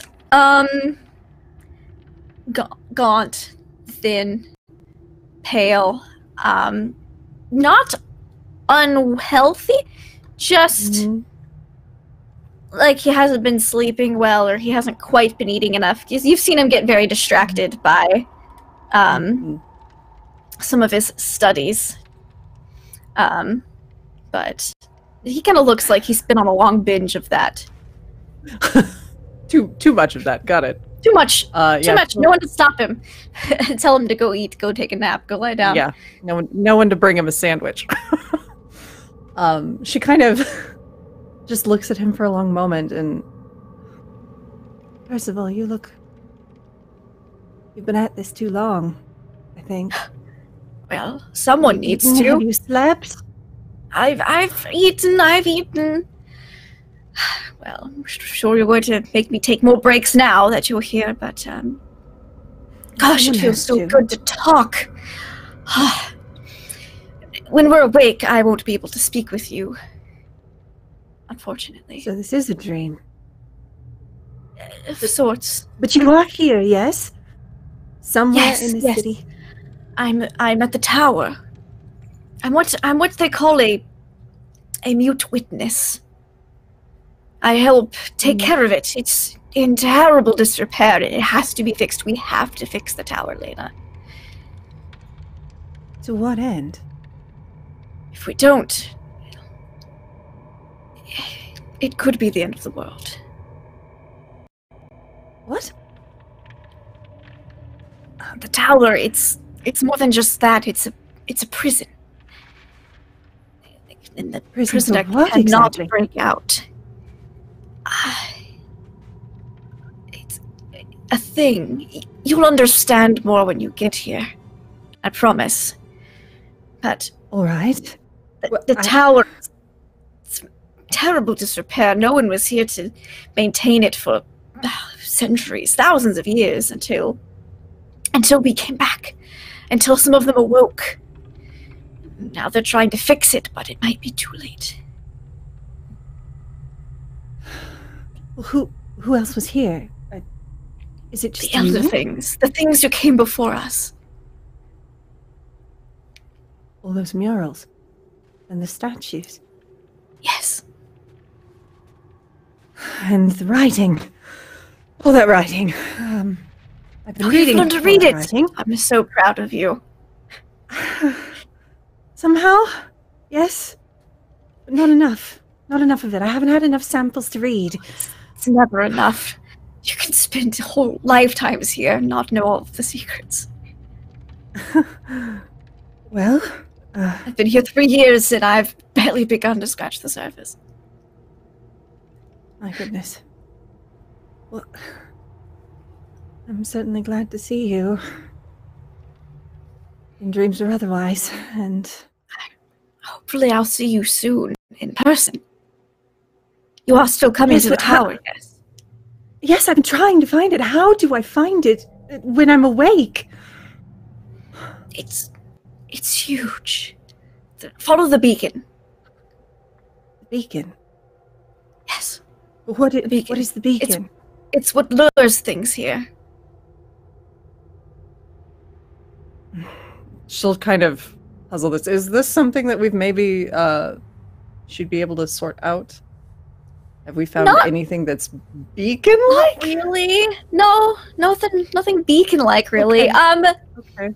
I'd say the only thing you found that really kind of reminds you of the place that you're in is that one small, like palm-sized piece of soapstone. That was the starship, and it felt warm to the touch. Mm, You notice it's much warmer in this tower. Like, you don't actually need your cold gear. Mhm. You can also breathe just fine. You don't have your mask on. You feel Yeah. like your tube's dangling. A beacon. We Yes. haven't seen anything like a beacon, Percival. Where are you now? You've made a base camp in the plaza. We've been exploring the whole area. I've seen the obelisk. I've seen that serpent-like building. We've been to the pit. Oh, yes. Almost the whole Serpents. perimeter. You have to go further in. Further in. Yes, the city's very wide. It's outside of the city. Side of the city. Mm-hmm. Right. Nothing resides in the city anymore, well, except a few Shoggoths, but, well, and the penguins. Everybody seals, keeps saying that word. Shoggoth, well, don't make them angry. Avoid them if you can. I would absolutely avoid them if I knew what they were. They are very unpleasant creatures. I just follow the beacon. It's a lure. It's not currently summoning anything, as it's, well, the trap is full. Prisoner. Right. Follow the But beacon it's very, very weak. We have to repair it. Remember that. outside the city. Of course. You have I will. to fix it. Bring I've as only many got a few people more- with you as you can. Of course. Okay. I can get anyone to believe me. We've only got a few more days before we're supposed to leave. I hope I see you very soon. And he kind of pulls you in close for a hug. Mhm. She'll kind of And embrace him back. now, when I see you next, I probably won't be able to speak with you, but I love you very much. And he gives you a gentle kiss, and with that, you wake up. Beacon. She's sort of muttering, like Mm-hmm. trying to repeat those words to herself and to keep it in her memory, and sort of scrambling for her notebook to start writing it down before it leaves her mind. Mm-hmm. The beacon outside the city. Bring the beacon. That stone, maybe? Is it that star-shaped stone? Oh, I have to find it. I Okay. think it's with the stuff Moore has, like the boxes that have been labeled. So everyone's awake, and it's a bright early morning. Everyone else is kind of stirring, waking up. Lena's the last one Lena awake. looks intense.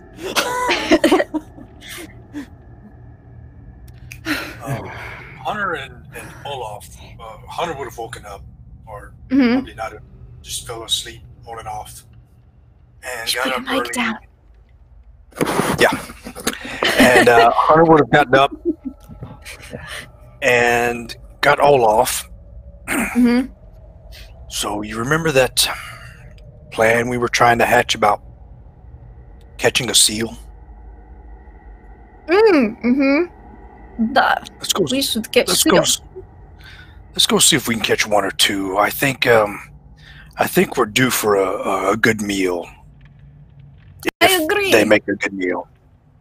Well, hopefully, So we we'll would, find out. We'll take a sled and some supplies, and we'll go back to that pit thing, and Mhm. we're gonna take a couple of tarps, Okay. and some of the webbing strapped, the equipment strapping from the aircraft, from one of the aircraft, Mhm. and we're gonna try to make a couple of traps that we can use to either drape over or run a penguin into and spring it up real quick, catch one or two. Okay. All right. Give me a. Do you have a hunting check? Survival. Survival. Yeah, give me survival. Okay. Roll survival. That's my best skill. 32. Ooh! And Olaf got a 14. Yeah, you guys are able to catch a giant albino penguin and an eyeless seal. All right.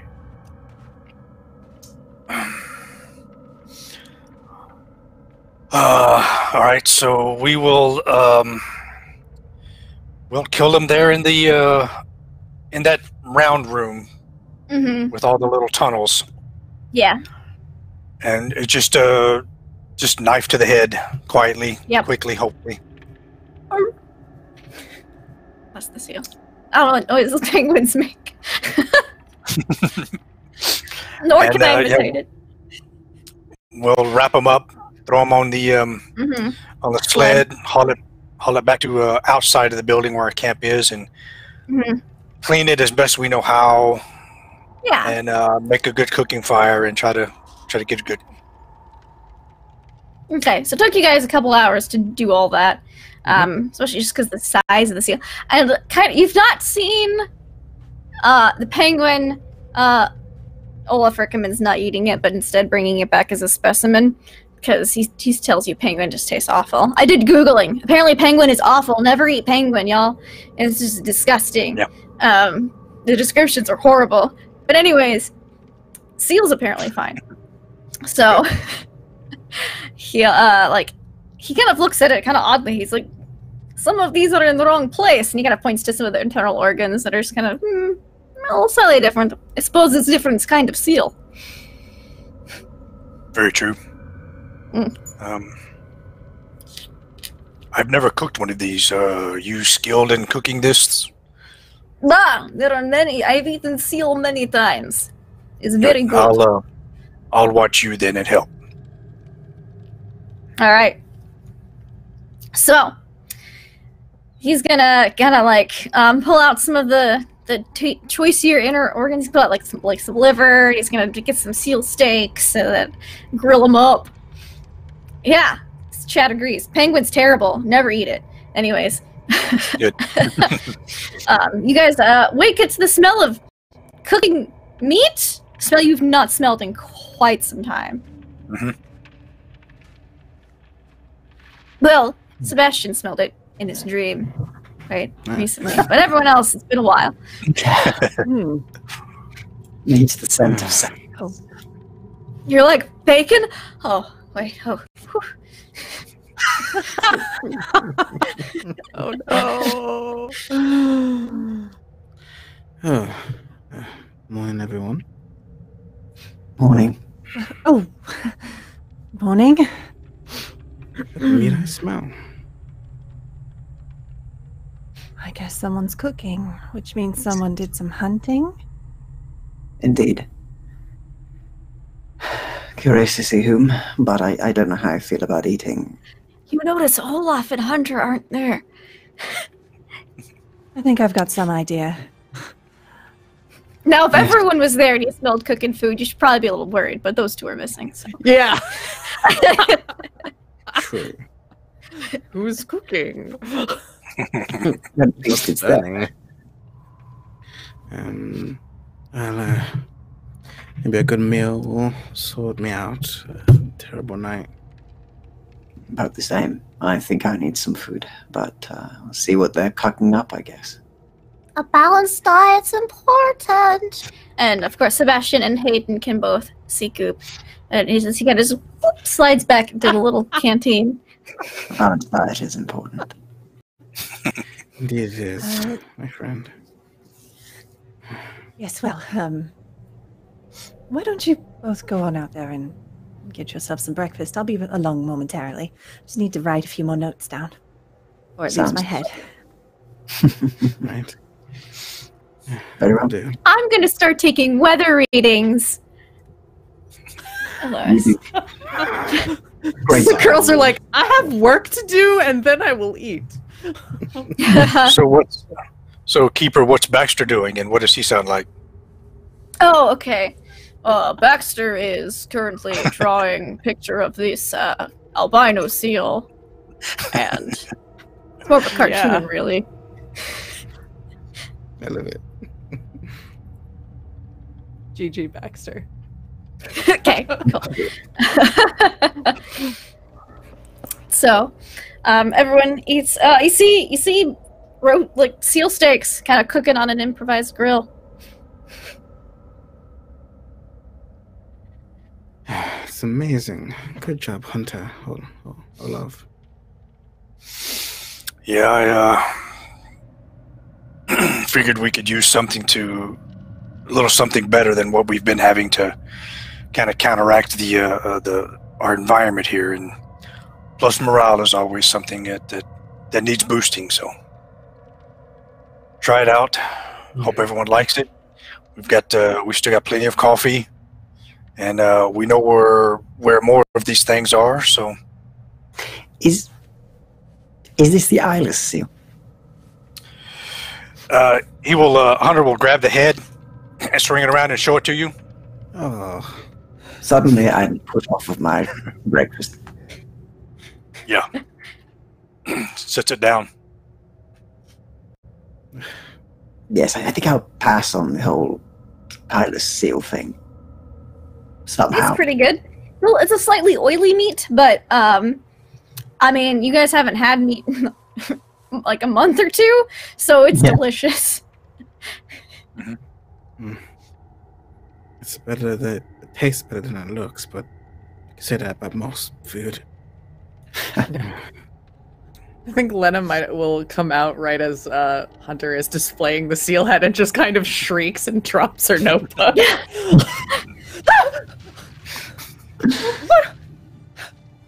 Hunter! No eyes! No eyes. Yes, I can see that! Good pardon. My God! First thing in the morning, really? You'll It is. Is that what slowly put it over. Is that what we're eating? Nah, Good it's girl. very good seal. Hold you out a plate, cup of coffee. Try it out. Don't even try penguin, it's terrible. I'll take your word for But we it. did bring one up, and he like unfolds the tarp, and you see it like a 5'6" giant albino white penguin. Oh my. The coffee and the plate while trying not to look at the penguin. Mm-hmm. That's We disgusting. figured Doris could have friend, no? Well, nobody's seen Doris for a while, actually. It's quite unusual. Order Yeah. the doctor. He's very unusual. They're probably dead by now, or in a cave somewhere. That's rather grim, So isn't don't it? tell Doris, but Doris was already dead. That is true. I don't mean to be grim, but it's been a few days and you haven't been back. Maybe they've eloped.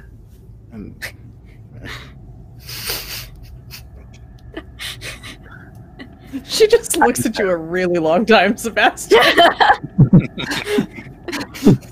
He looks sort of momentarily proud at his joke, and then as you sort of look at him funny, he sort of just looks a bit ashamed and just sips his coffee and walks away from you. Lois says, well, this was delicious. Drinks her coffee. I'm going to go do some weather reports now.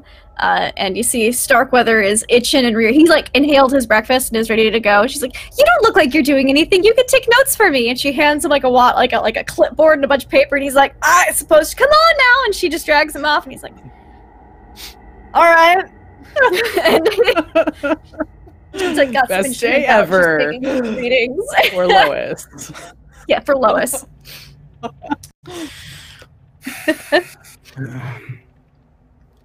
And I think while we're eating Yeah. breakfast, Mhm. Lena will sort of recount all the things that she uncovered about the Mhm. from the Yeah, carvings all that and all charming that stuff, and sort of regale them with this great tale of apparently They had these- wars in outer space, and then volcanoes erupted, and they all into the ocean, and then more Prehistoric. volcanoes erupted.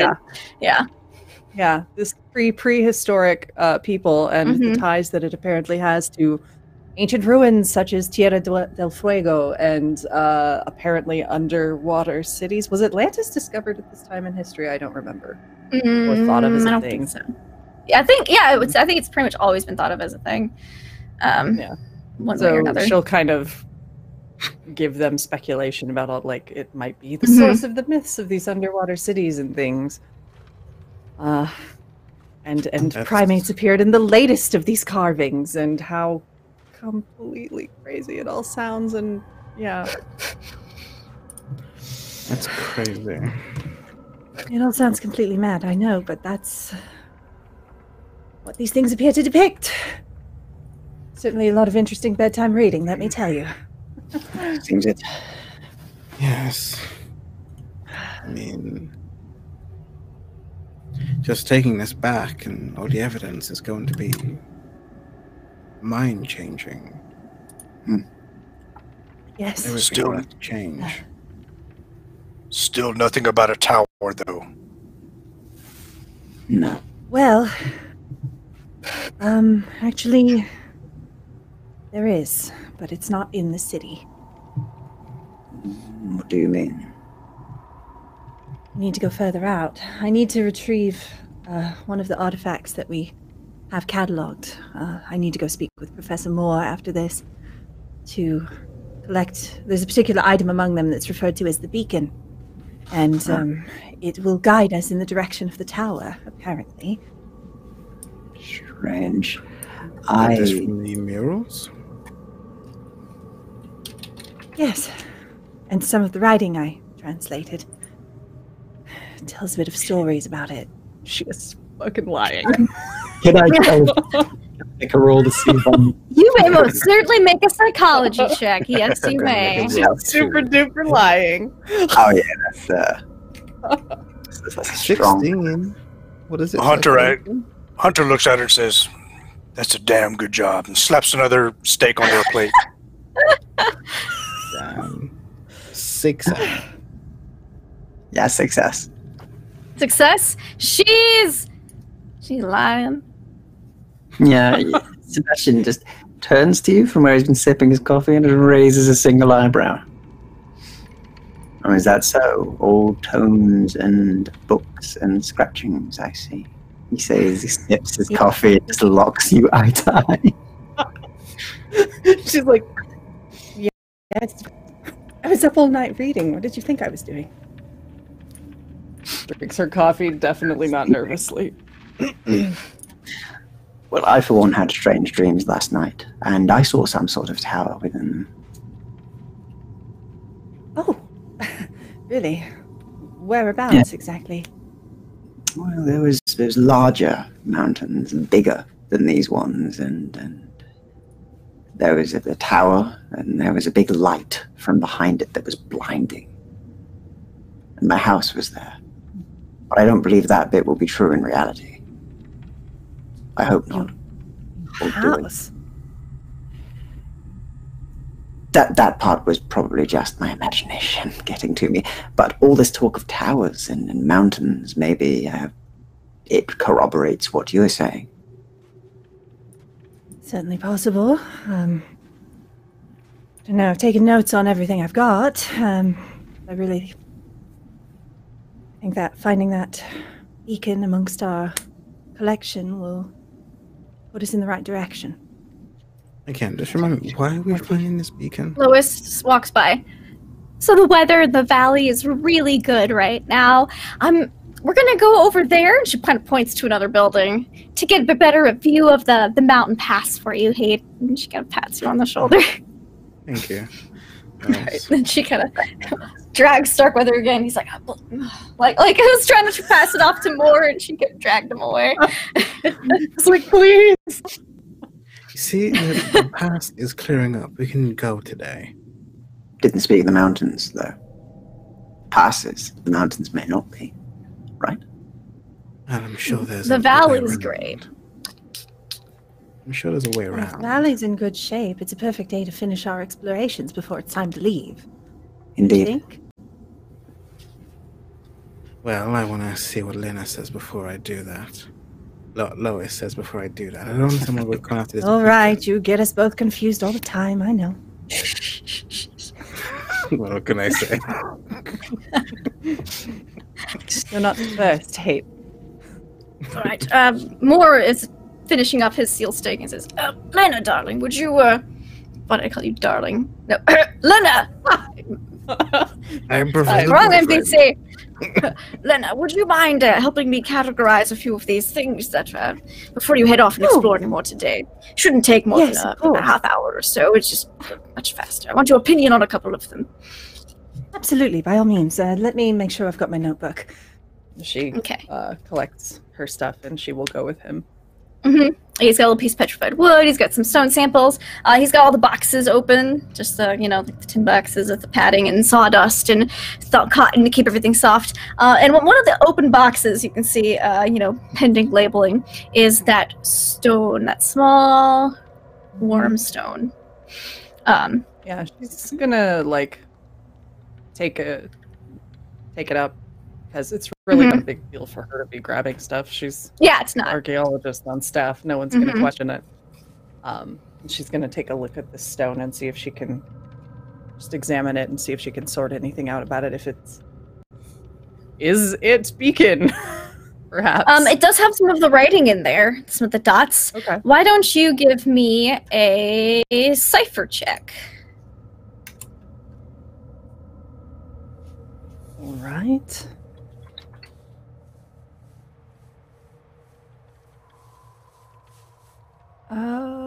Nope, not quite. Okay. Can you use some luck? I could actually. What is it? What'd you get? I need to get under a 30 to 60. Oh, that's 4. You could, if it's 30, you need to spend 4 points. You just need to get to 30. Oh, yeah. I'll burn 4 luck. Okay.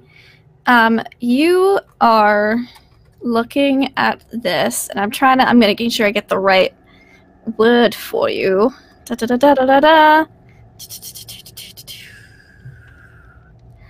It says locator. Okay. That's kind of like a rough Sounds translation you get is locator. That sounds indicative enough to me. She's gonna tuck that in her pocket. Tuck that in her pocket. All right. And as you're kind of finishing up, closing the box, tucking that in, finishing up, helping him pack away some things, everybody hears a faint pow pow gunshots, and you guys look over to see what could be the problem. And you're looking around, you see where Starkweather and Lois had gone, and then movement catches your eyes, and you look up, and you see 3 bundled up tentacled beings carrying Starkweather and Lois between them, flying through the air. Hunter immediately takes off running towards them. Yeah, Okay. same. No. Also, I look towards seeing Sebastian. seeing 3 flying elder things. Like there's one Starkweather holding like it's like a daisy chain.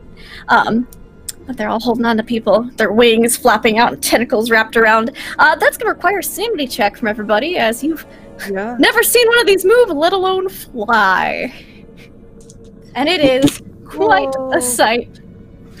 You know what? I'm just gonna go for one of my crits, if that's okay. Yeah, you can do that. Okay. Let me know what everybody else did.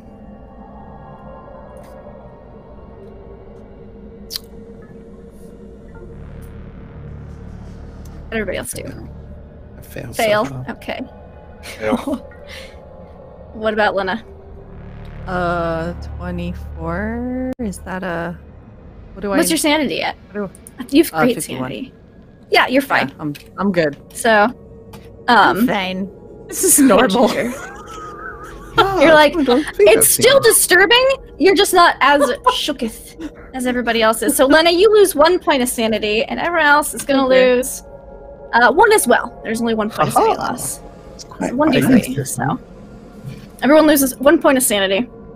Yeah, as just like you see it and you blink and like you can't really believe it for a second. Then you blink again. You're like, oh no, this is happening, and that's when you take off running. So they are flying. So they're like 600 yards away, kind of like up. Which direction? They do- For what? Where are they They headed are to? flying west. So over you guys like down into the valley, like further into the valley, further into the city. They do have to pass over the plaza, but the closest you think they're gonna get is about 250 yards. You mean height-wise? Yes. Height. 250 yards. That's way out of pistol range. Mhm.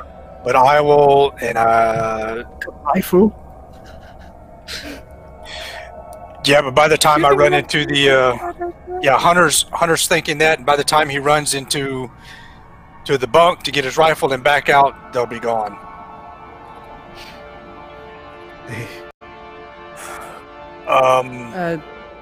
Baxter. When is going?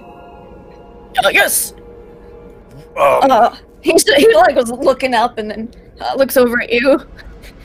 Big eyed. mark the direction they're flying in. Right.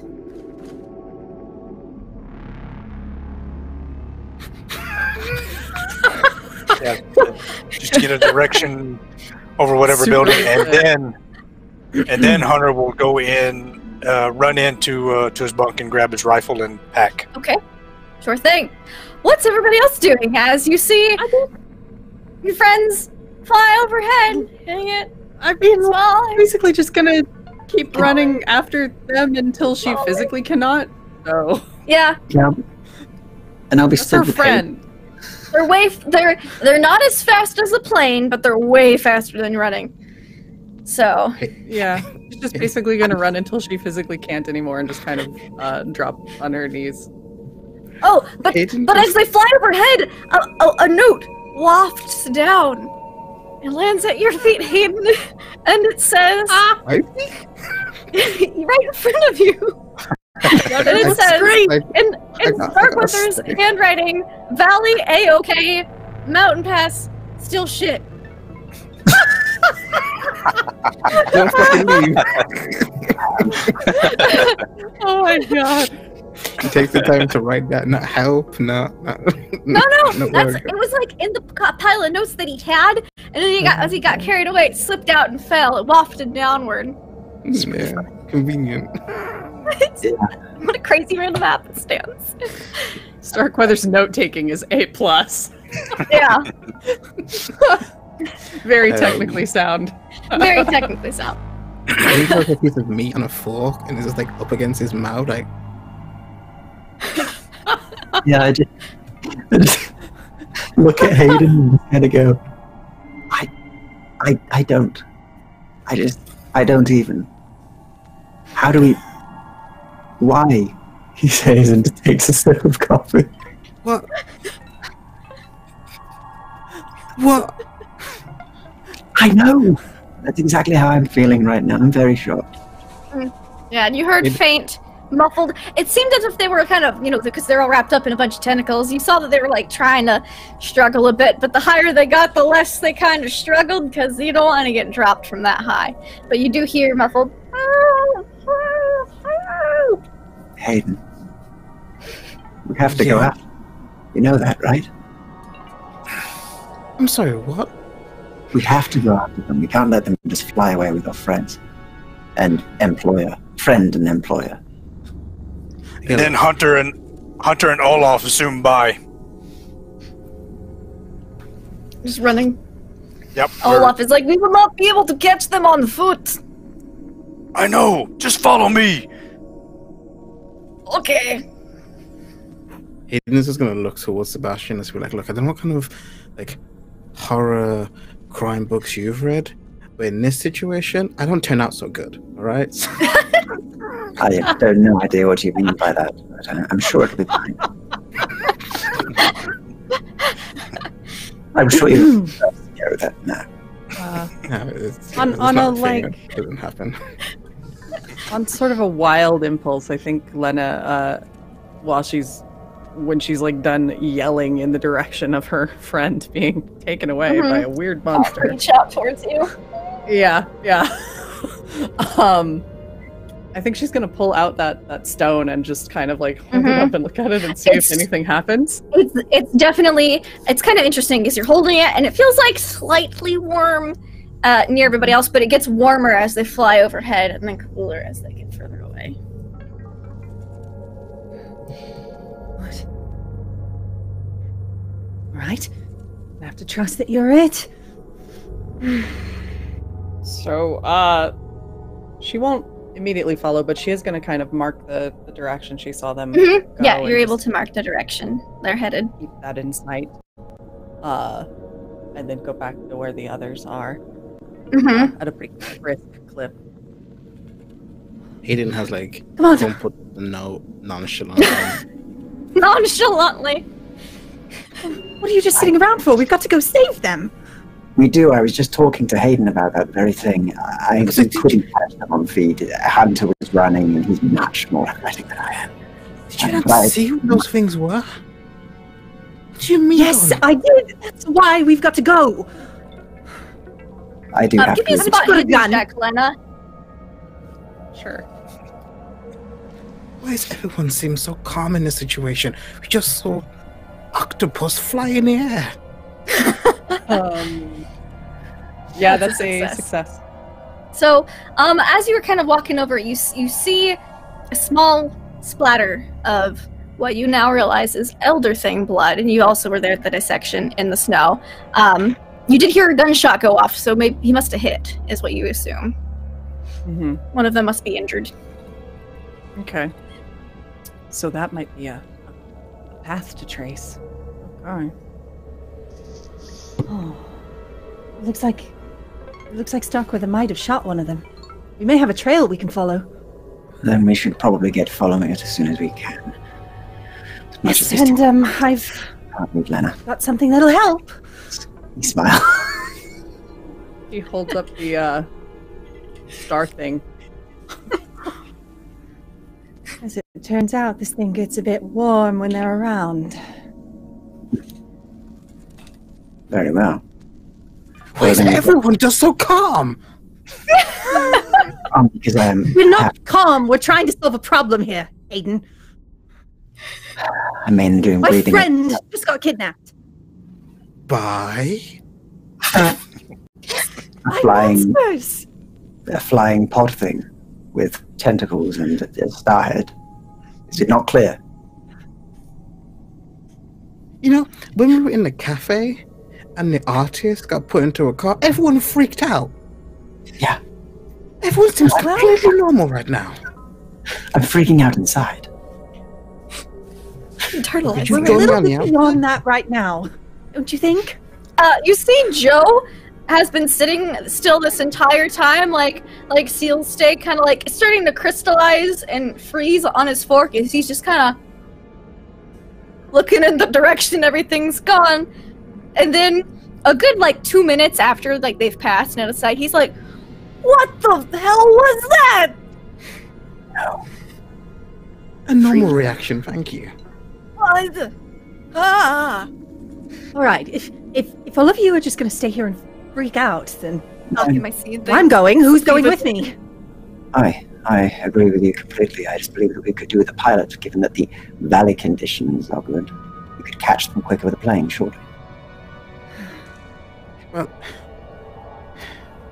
I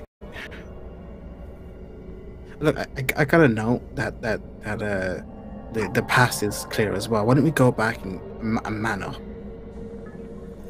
I don't think we have time for that, Hayden. And Hayden, we need the best pilot around to catch these things, to make this rescue. And you, Hayden, you're the best pilot I've ever seen. You can do this. He says, your hand on the shoulder. That's social engineering, though. I need you to charm me, Using sir. your powers. I can charm you. I can charm you. Psychiatry at its best, I see. Mm-hmm. Charm me. You want me to charm you? Yeah, no. I just want to see how it goes. Charming. Oh my god. Use the threat. Oh! He has the utmost faith and confidence in you, Hayden. Okay, so you gotta grip my You are shoulder. the I best can, damn pilot I've ever seen. I'm just like, you're right. If there's any chance in getting them back, we're gonna need the best damn pilot who can fly in any weather. We do. Got me, Sebastian. Your Hayden, goddamn stupid. I can look this. Good. Are we settled then? Can we go now? Yeah. Let's go. Let's do it. And Hayden's gonna run to the fucking slow-mo run. The plan. Yeah. All right. Everyone else just walks past him and just continue slow-mo running.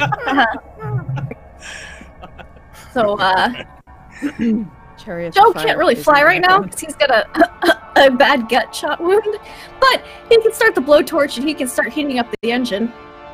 Mm-hmm. Where is So Hunter? take- Can I see him? Yeah, Hunter, where did you and Olaf run to? We're following right along the trail, whatever path Mm-hmm. they're flying in. We're Okay, running the same way. so you're running, and very quickly they're out of eye shot. Okay, after how far? How much distance?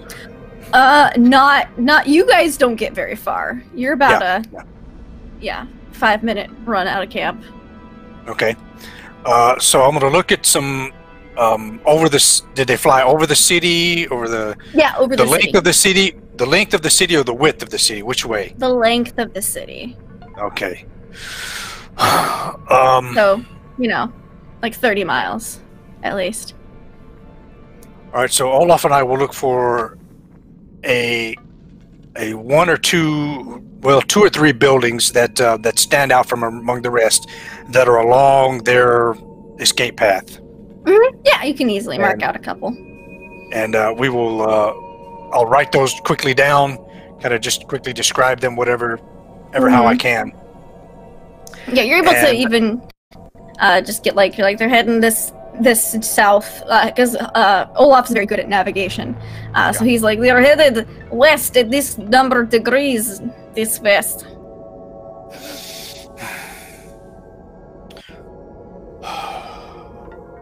I'm going to get her. Are you with me? Bah! Let's go back and maybe we can warm the plane up in enough time to get out there. But we're going to need some more supplies, definitely. So Okay, So we'll we'll get ready. All right. jog back towards camp. And the whole time I turn around just to occasionally looking for Lois and Starkweather. Just You don't see Come to them find above you. the skyline. But you guys get back. Joe is kind of like laying it on with the portable blowtorch, slowly unthawing the engine. That's about the extent of what he's able to do right now. But he's helping out because he's one of the few people who knows how to warm up the engine. As Starkweather's the other pilot, and he's not here. So Hayden, you getting everything loaded up. Now you have to do your weight and balance checks. Now 6 people, including a co-pilot, will fit on a plane. Piloting co-pilot. So we've got Hayden, Lena, Sebastian, Baxter, and Hunter. You can fit one person. Now, if you leave some of the cargo behind, because you guys don't need all the archaeology stuff, probably. If you take off some of that stuff, you could probably fit another person on there. Who was Starkweather's co-pilot? Priestley. Is he here? Yes, he is here. Okay, He's freaked out as well. He could fly the other plane, right? Yes. Oh, you need a co-pilot and a pilot. These are, especially depending on how the weather is. So. I could pilot my plane with a co-pilot, right? Now you could try. You could try to have somebody else in the co-pilot's chair that's not a trained pilot. If you want to fit somebody else on there. You know what? I'm Hayden Stewart. I'm the best pilot around. I don't need no co-pilot. Okie dokie. Who else do you take with you then? So you got 5. Olaf, maybe? Olaf, yeah. Alright, you take Olaf. I think we're going to need as much sort of muscle as we Now, can get. now, do you substitute some of the cargo for anybody else, or are you just leaving it? I think we got both planes. We don't need to, right? Yeah, you can. It's advisable not to move Joe and Moore right now, so they will stay here and wait. You have let's see, because Joe can't co-pilot currently. He kind of try, but so if Priestley flew the other plane, he would need a co-pilot as well. Damn it. So you've got one injured co-pilot, and you're missing a pilot. I mean, if we've got time, we can shove the archaeology stuff off the plane. Yeah. Yeah, we need the Just leave it archaeology behind stuff. Yeah. Leaving it behind in our camp. And also you have so people who are left at camp. Let me give you that list. I wrote the list down. Yeah, so everyone that's left is pardon me, it's not Priestley, it is Halperin. Dr. Green's missing. So you've got Halperin, Dr. Moore, Joe, and of course Danforth. So that's only 4 people left at camp. If you take Olaf with you. We should just take Lexington as your co-pilot. It'd be brilliant. We don't know where Lexington is. That's where we go. If only. You could just fly with 5 and bring some more extra supplies with you if you want to bring an extra oxygen tank. Or something. Yeah. I think This is pretty heavy. Technically, we're going to plan to come back. So. Well, yeah. If you could bring back Starkweather, and you probably should leave extra space to take stuff off because you're going to bring back Starkweather and Lois. So you want that extra space. Got it. So all right. So don't take stuff off. Leave space for them. Tell Moore I'm going to get her back, sir. I'm going to get them back, sir. Bring them both back. I will hold down the fort here. Absolutely. Good luck. Puts his hand on your shoulder. Yeah. Turn around and get in the plane. All right. So it takes y'all about. I have notes for all of this. Aiden looks lonely at the overpass. So it takes about 45 minutes to get the plane heated up and ready to fly. It's real cold up here because it's colder up here than it is down below. Excuse me. And before you know it, though, you are flying, which took you about that long to get everything unloaded and people strapped in and stuff too. About 45 minutes in, about an hour in, you see shapes in the very, very distance, you see 3 large winged shapes with 2 itty-bitty little shapes between them. Hey, See them? there. I got them. And I'm gonna sweep in. Hang on, everyone. Make sure you're tied in. Olaf strapping in. Are you sure we should confront them in air? It sounds We're just gonna dangerous follow for... them. Oh, okay, well then, follow away! And he's kind of just strapping himself in, just in case. But Lena's yeah, you got see them now. the beacon thing out and is just like... Yeah, you can't feel them at this distance, but you have them in visual. Yeah, and Hunter glances at her. What the hell are you doing? Well, this thing seems able to detect them, apparently. So I brought it along. It's a beacon of some kind. Okay, whatever.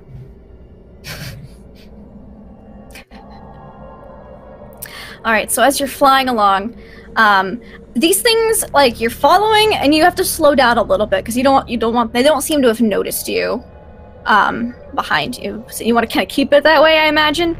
And it's also a little easier on your engine. You're not, like, lighting it at the max throttle, kind of. So it's easier on your engines, and you're able to kind of just follow them. They seem to be going pretty straight for course, following kind of a riverbed, the edge of the city. Give me spot hidden checks, everybody, as you're in the plane. Yeah, my favorite skill. Hayden, what altitude are we at? Very, very high. That's a 15. Oh.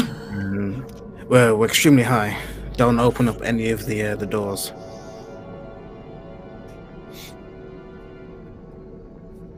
Anybody else succeed? I got a 15, yeah. All right, so just you. So makes My sense. eyes are You're the on- best my eyes pilot are in on the them. world. As you're piloting along with your pilotness, you look down and you see coming in from the side the bell. And with your 15, that's a really good success. It looks like they've taken some damage. It looks like they were in a plane crash that have been repaired enough to kind of get up and running, which, if you think about it, you're like, wait a minute. Danforth was the co-pilot. He traveled on foot here. Maybe he sabotaged their plane, and now they just finally got back up, and that would explain where they've been. They kind of get over close enough because the radio is still staticky. Oh, but you see, I should mention as well, before we get any Yes. further, as we were throwing stuff in the plane, I threw that radio in the plane as well. okay, cool. So it doesn't do anything that you can notice right now. Yeah. Okay. But so regular radios are still jammed, but you're able to make visual. You guys kind of get close, and you see Lexington and Bauman are in the co-pilot seat, and they give you a wave. I'm gonna make some signs to be flight lines. Basically, they make like a sign back, like a pilot call sign that's like caught visual of you. Everything good? I'm gonna do the sign for caught visual to bogies, I guess. Like Yeah, basically. And they kind of like look really surprised and they'll kind of say, "We'll follow." Give like the "We'll follow" sign. I'm just gonna like keep moving on. Nod. What is the call sign for weird stuff? That's the call sign for Elder. What is the call sign for UFO. Elder? All right. Anime So- sign. Yeah. So it's taken you. You followed these guys for about another hour. So you guys have been 2 hours airborne. But you see their objective. You see a dark sliver of a valley in the distance with a blue, pulsating light.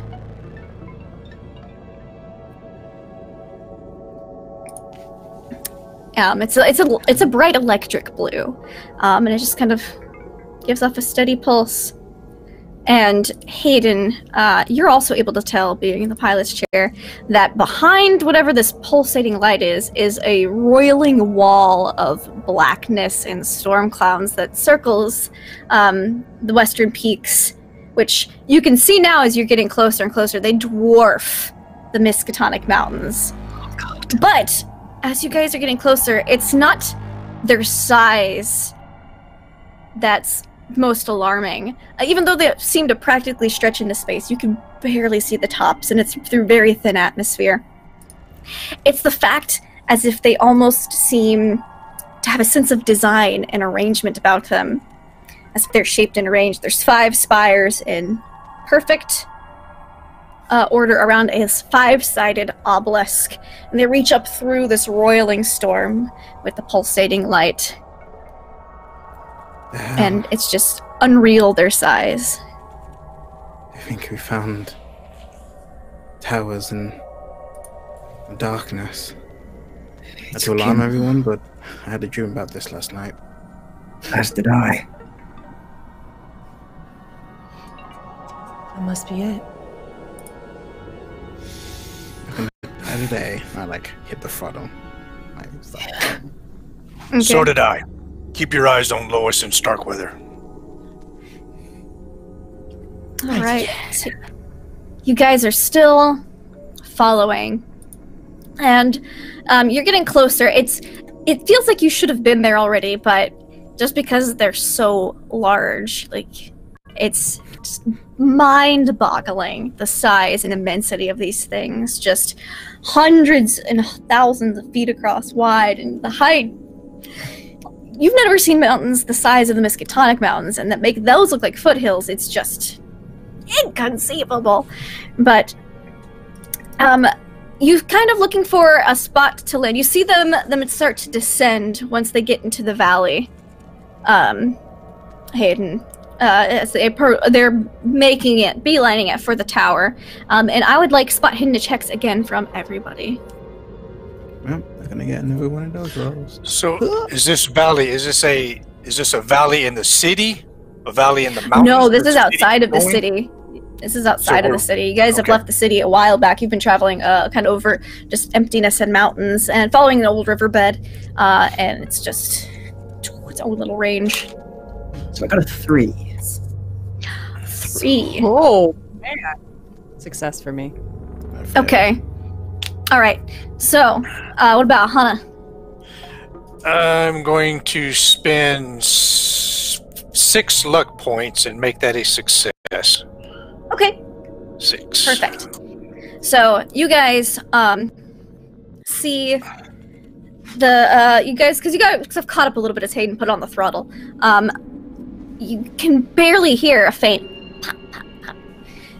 And you see one of the elder things wheel off from the other 2. This is as they were descending, so not too far off the ground. And the shape on the right, which you know is Lois, get dropped by the one in the middle as it can't support the weight of her and half of Starkweather, and hit the ground. You see the elder with your. That's all. Both of you see with your 3, Sebastian. You are able to notice that it does not move again once it hits the ground, but that Lois is able to book it.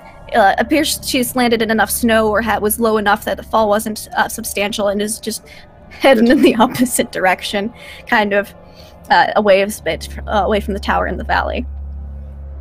Lois is fine. Doctor. No way away to hide. Are you sure? Are you positive? How can you see her? With my eyes. Hayden, find somewhere to land this damn thing. Get us on the ground. All right, give me a piloting check, Hayden, to give me a good landing. You're the best damn pilot. I'm the best damn pilot to get it done.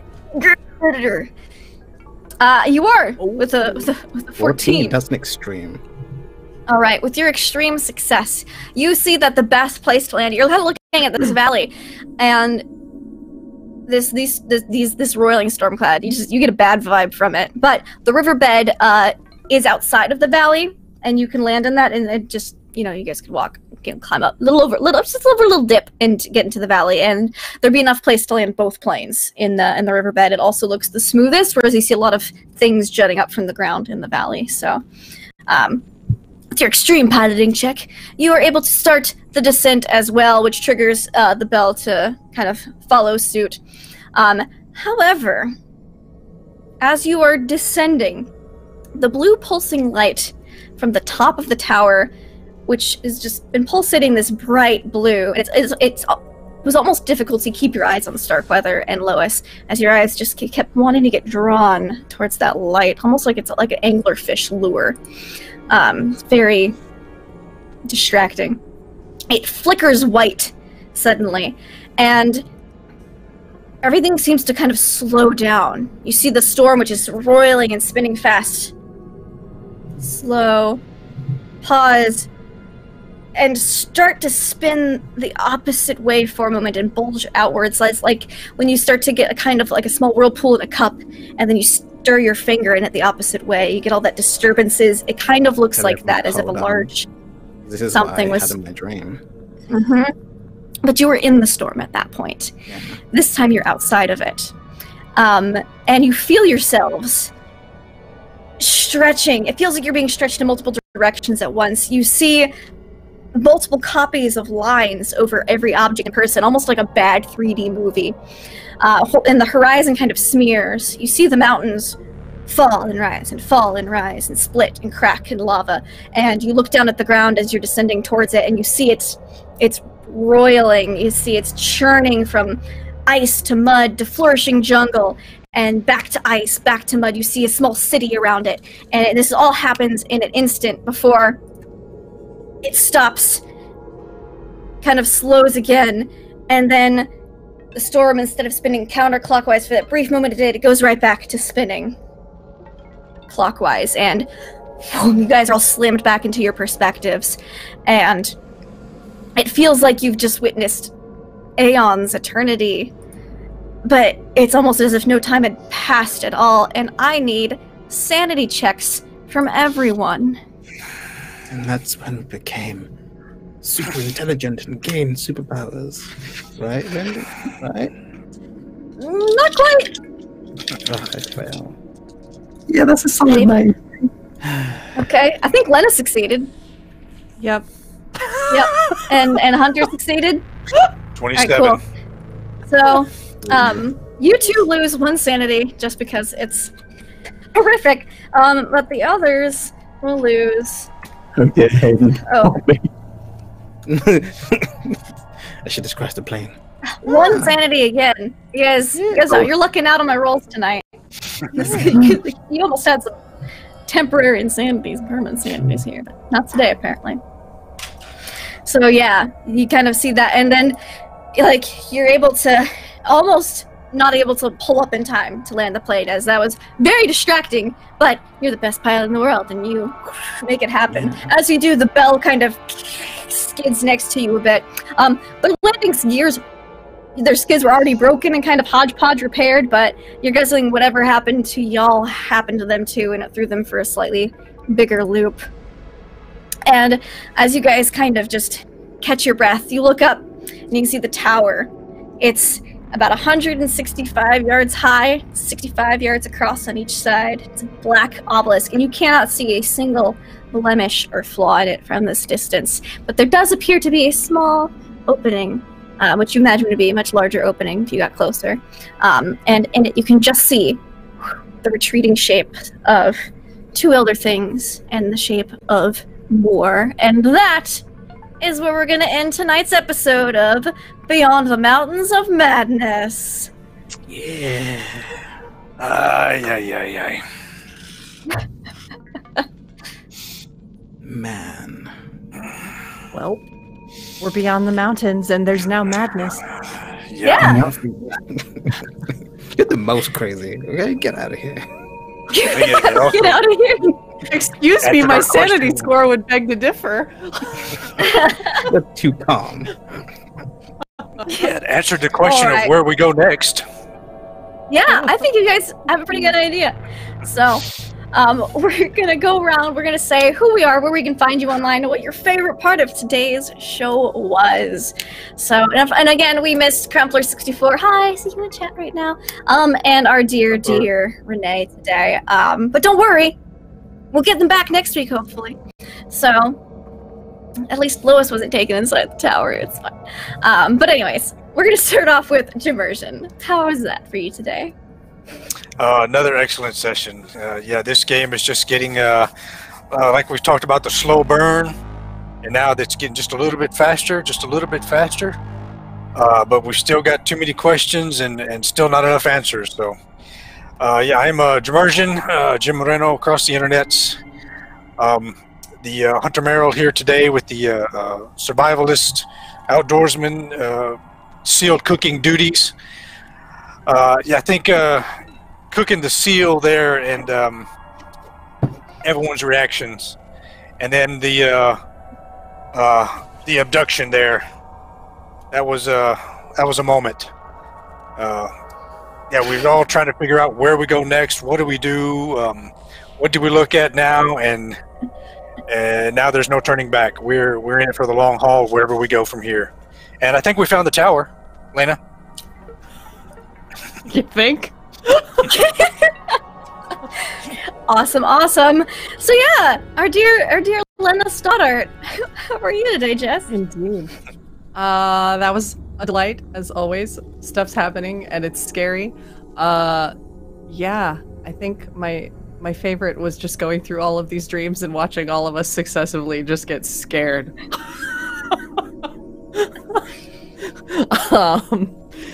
I'm Little Cup of Joe, elsewhere on the interwebs, mostly on Twitter and on Twitch. I stream a bunch of things. If you follow me on Twitter, you can find me retweeting all the junk I'm in when I am not here.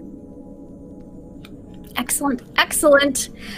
We've got Pro Restarter, who just wants to leave. He's a smart person, but I think that's. But he got charmed.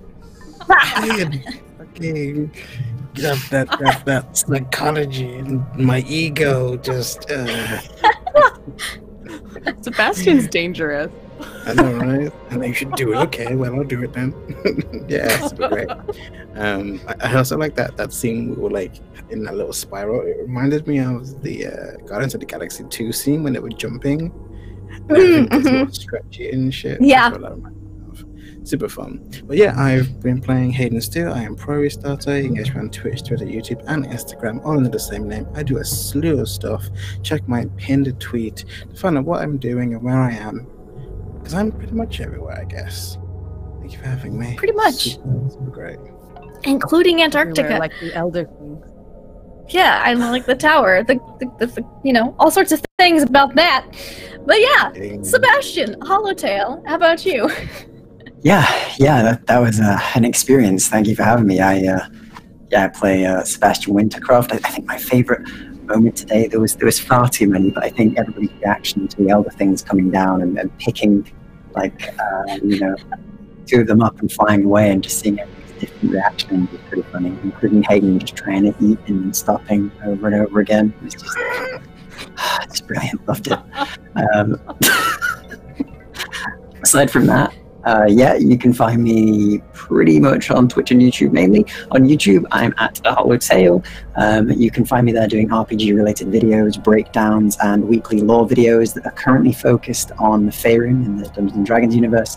And you can also find me on Twitch, where I run games every 2 weeks. There's a Victorian horror game, which is survival horror, starting up not this Saturday coming, the one after. So follow me on Twitter at Hollowtail if you want to find out more about that. And again, thanks for having me. It's brilliant to be here. Awesome. And of course, I'm Lindy, Laugh Love Lindy. You can find me on Twitch, Twitter, and YouTube at Laugh Love Lindy. I play in/DM about a dozen or so tabletop RPGs a week. In an hour, I will be DMing a Ravenloft campaign, Mrs. Ravenloft, on my channel. And starting on Monday, a new campaign is coming to my channel as well. It's going to take place in Taldore, so it's going to be World's Critical Role, and we're all super excited. I have the most horrible, asshole, stabby nobleman character that I'm going to be playing. My beard should be in tomorrow. I'm very excited. Because I had to. But anyways, definitely check out that if you're interested. Also, World Tree Burns is going to be on in just a few minutes. But till then, hope you're ready for existential horror, because that's what's going to be here every Tuesday for the next several weeks. We'll be back with hopefully a full cast and crew next time. So, till then, goodbye!